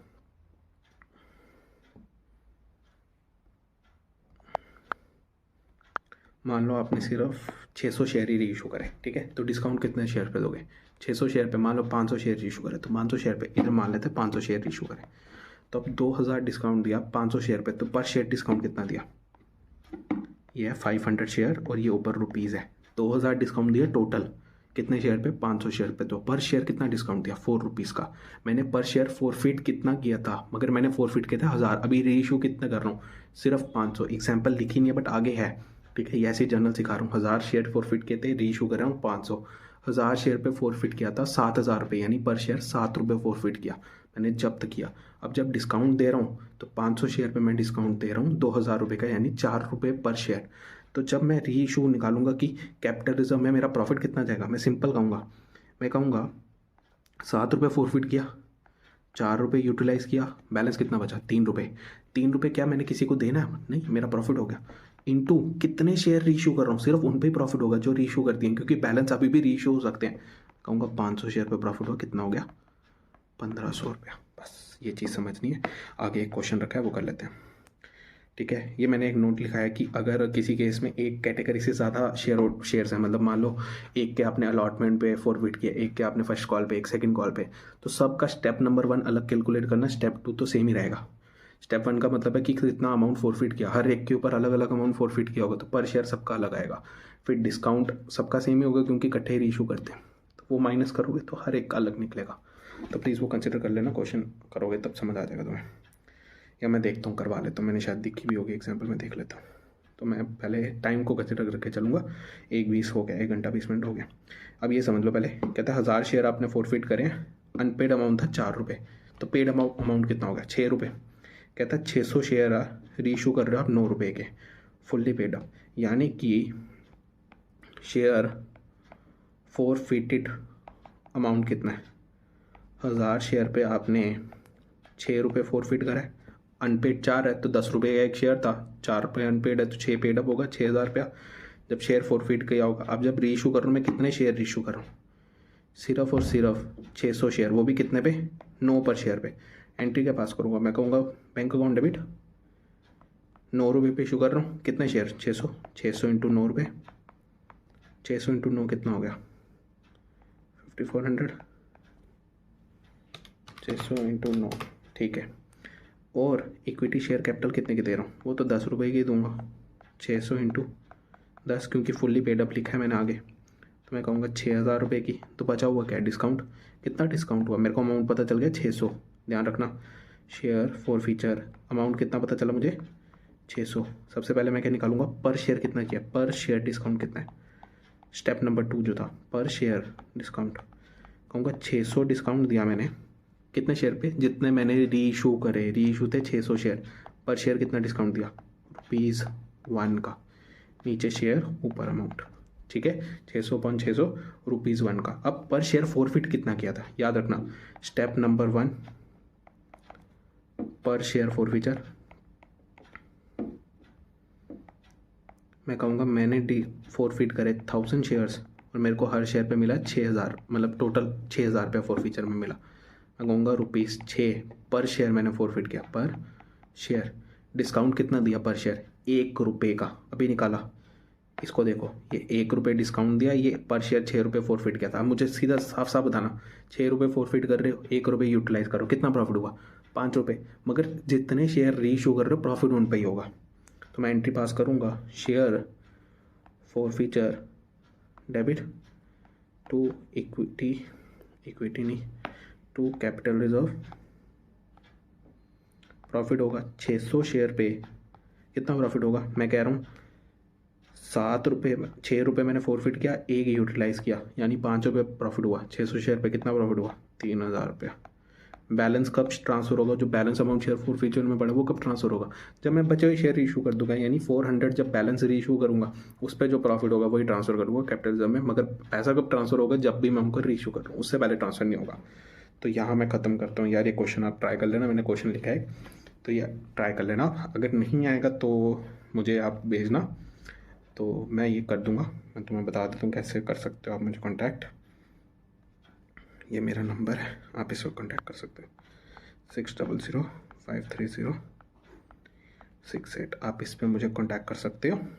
मैं रिपीट कर देता हूँ 6005303868, ये मेरा नंबर है।